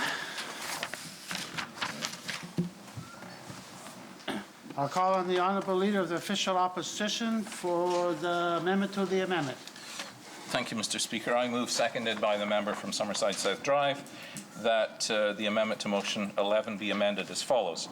Therefore, be it resolved that, to strike from the original amendment programs like the Seniors Independent Program and add the Seniors Independence Initiative and programs like it. So the amendment will now read, therefore be it further resolved that the Seniors Independence Initiative and programs like it be immediately strengthened, especially in light of the effects of the pandemic. Thank you, Speaker.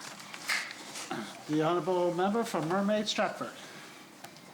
Thank you, Mr. Speaker, and it's a pleasure to rise to speak to this amendment to the amendment. And I wanted to say thank you for bringing it forward because I've recently become very well aware from a couple of my constituents who were denied access to the Senior Independence Program. So there's a couple of different reasons. First of all, the indexing of the program has not been done in order to keep up with the CPP and old age security payments whenever there's an increase there and if they continue above it. So I do appreciate that the specificness of updating the Seniors Independence Program.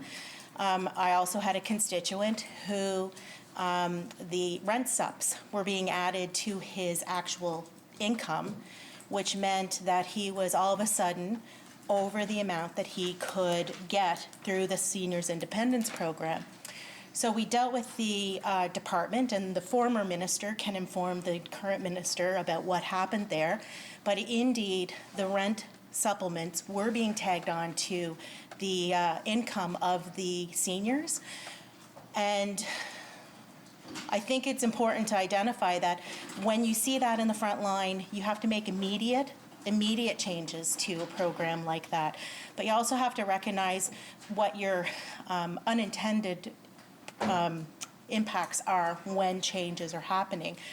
So when we hear from the federal government, for instance, that there's going to be an increase in their benefits programs, that needs to draw attention right away, and almost a checklist of what do we need to immediately index in order to not unintentionally impact seniors that so vitally require seniors independence programs and programs similar to it. And so I appreciate the amendment to the amendment because I think that we need to specifically say that independence program because that one's so important. But I do believe that the department should identify any program that would impact the seniors that a lack of indexing makes them actually, not age out of it, but income out of it because of unintended impacts. So I'm absolutely in support of this, and I do think that it's really important that whenever we introduce any programs that we actually review what that domino effect would be so that what my constituent experienced doesn't happen again, because it's super important that if a senior needs their walkway shoveled, that they can actually get their walkway shoveled so that they can stay at home. That's incredibly important. So thank you, Mr. Speaker. Is there anyone else that'd like to speak to the amendment as amended? The honourable member from Charlottetown Brighton. Thank you, Mr. Speaker. I would like to speak and approve of the amendment. That is the amended amendment. Although I appreciate the effort of improving the very important motion in general. And I want to comment on the member mentioning the arrival on PEI of an additional 5,000 additional seniors as being a kind of something to worry about. I myself, maybe it's because I'm a senior myself, I see the increase of the population of seniors that generally are willing, engaged, and wise. Not necessarily a bad thing, of course. We still have to provide the additional services to keep them happy and going. I also want to mention, as the opposition leader mentioned earlier, about Denmark being ahead, and I had some personal experience there with a couple of my relatives. My stepmother, who had a severe case of Parkinson's disease, and she stayed in a home.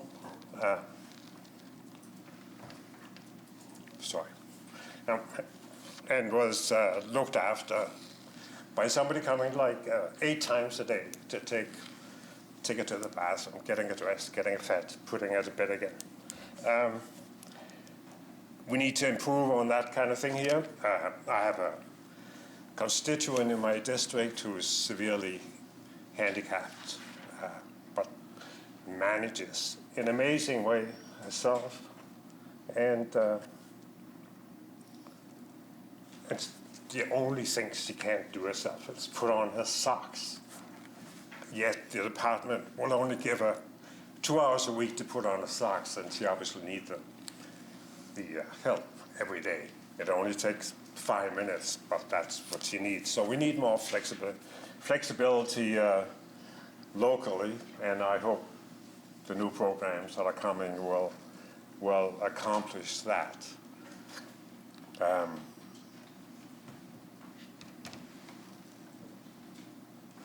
I also want to mention that Denmark has another very different approach to people with dementia. Personally, it's my worst nightmare that I'll end up with it, but what can you do? These things happen. But in Denmark, where they have no less people suffering from Alzheimer's and dementia, you are not allowed to lock them in. And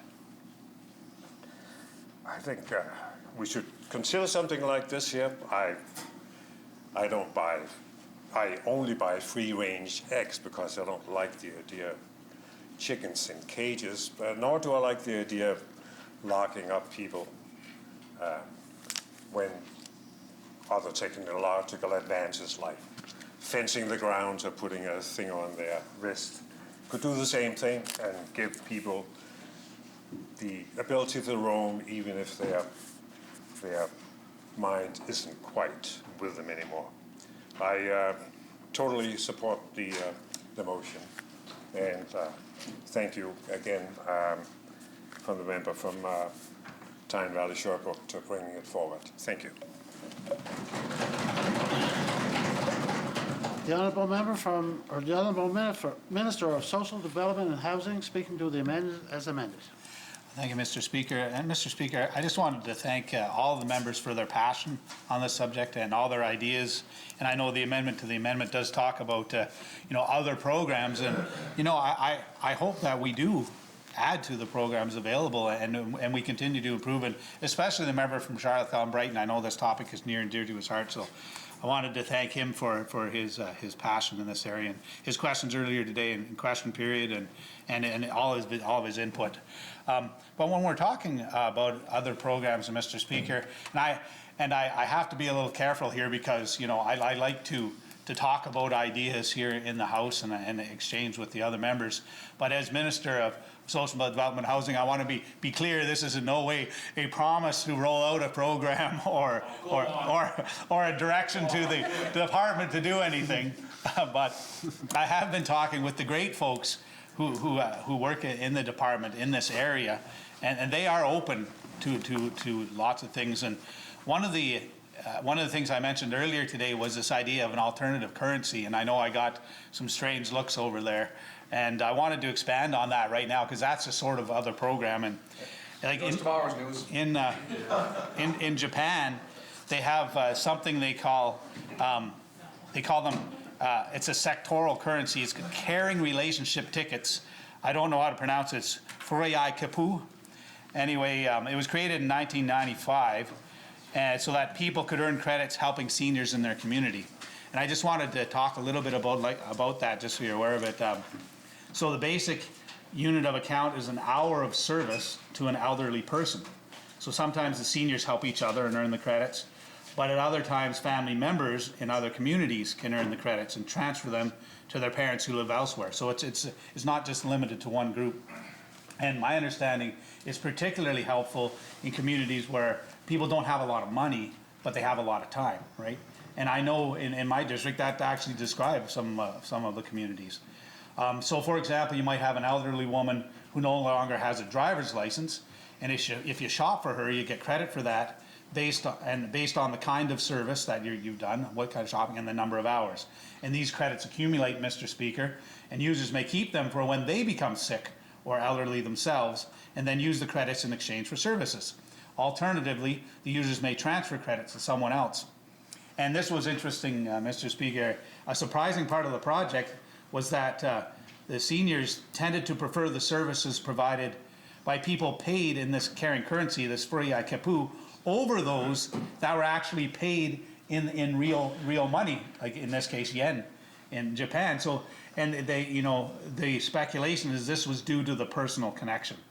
And we all know that it's that personal connection with seniors that adds that value, beyond money. And when you're talking about the Seniors Independence Initiative, it's not so much having that person that's coming in to shovel your walk or to help you drop off groceries. It's the personal connection you make when that person's there.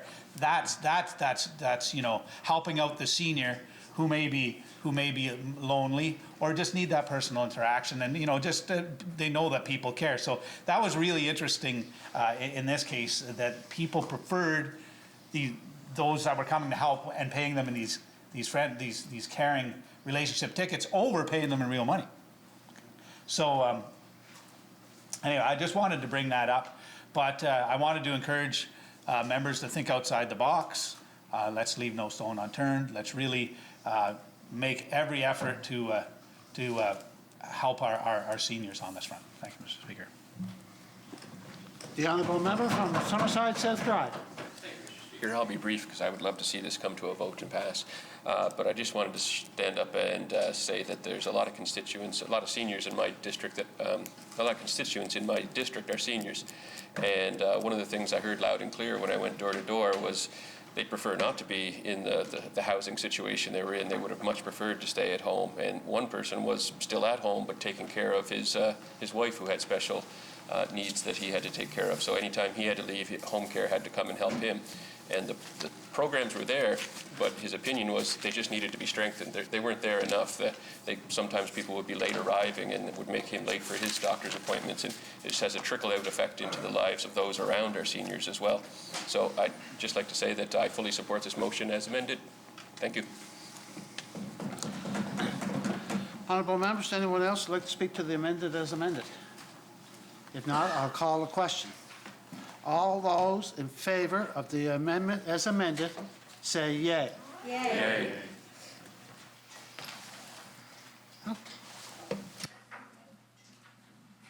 Amendment to the amendment. Say yea. Honourable members, the amendment to the amendment has passed. Now, honourable members, we'll go back to the amendment. And I have no one on the list to speak. Is there anyone who would like to speak? No? So I'll call a question on that. All those in favour to the amendment, please say yea. Yea. Honourable members, the amendment is passed. Now, honourable members, we are back to the motion, the main motion, and I do have on the list the Honourable Minister of Health and Wellness. Call the hour. Honourable members, the hour has been called.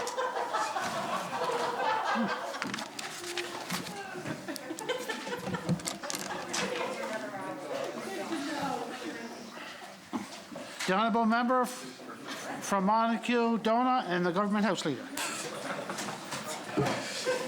It's a big riding, but it doesn't go all the way to Montague.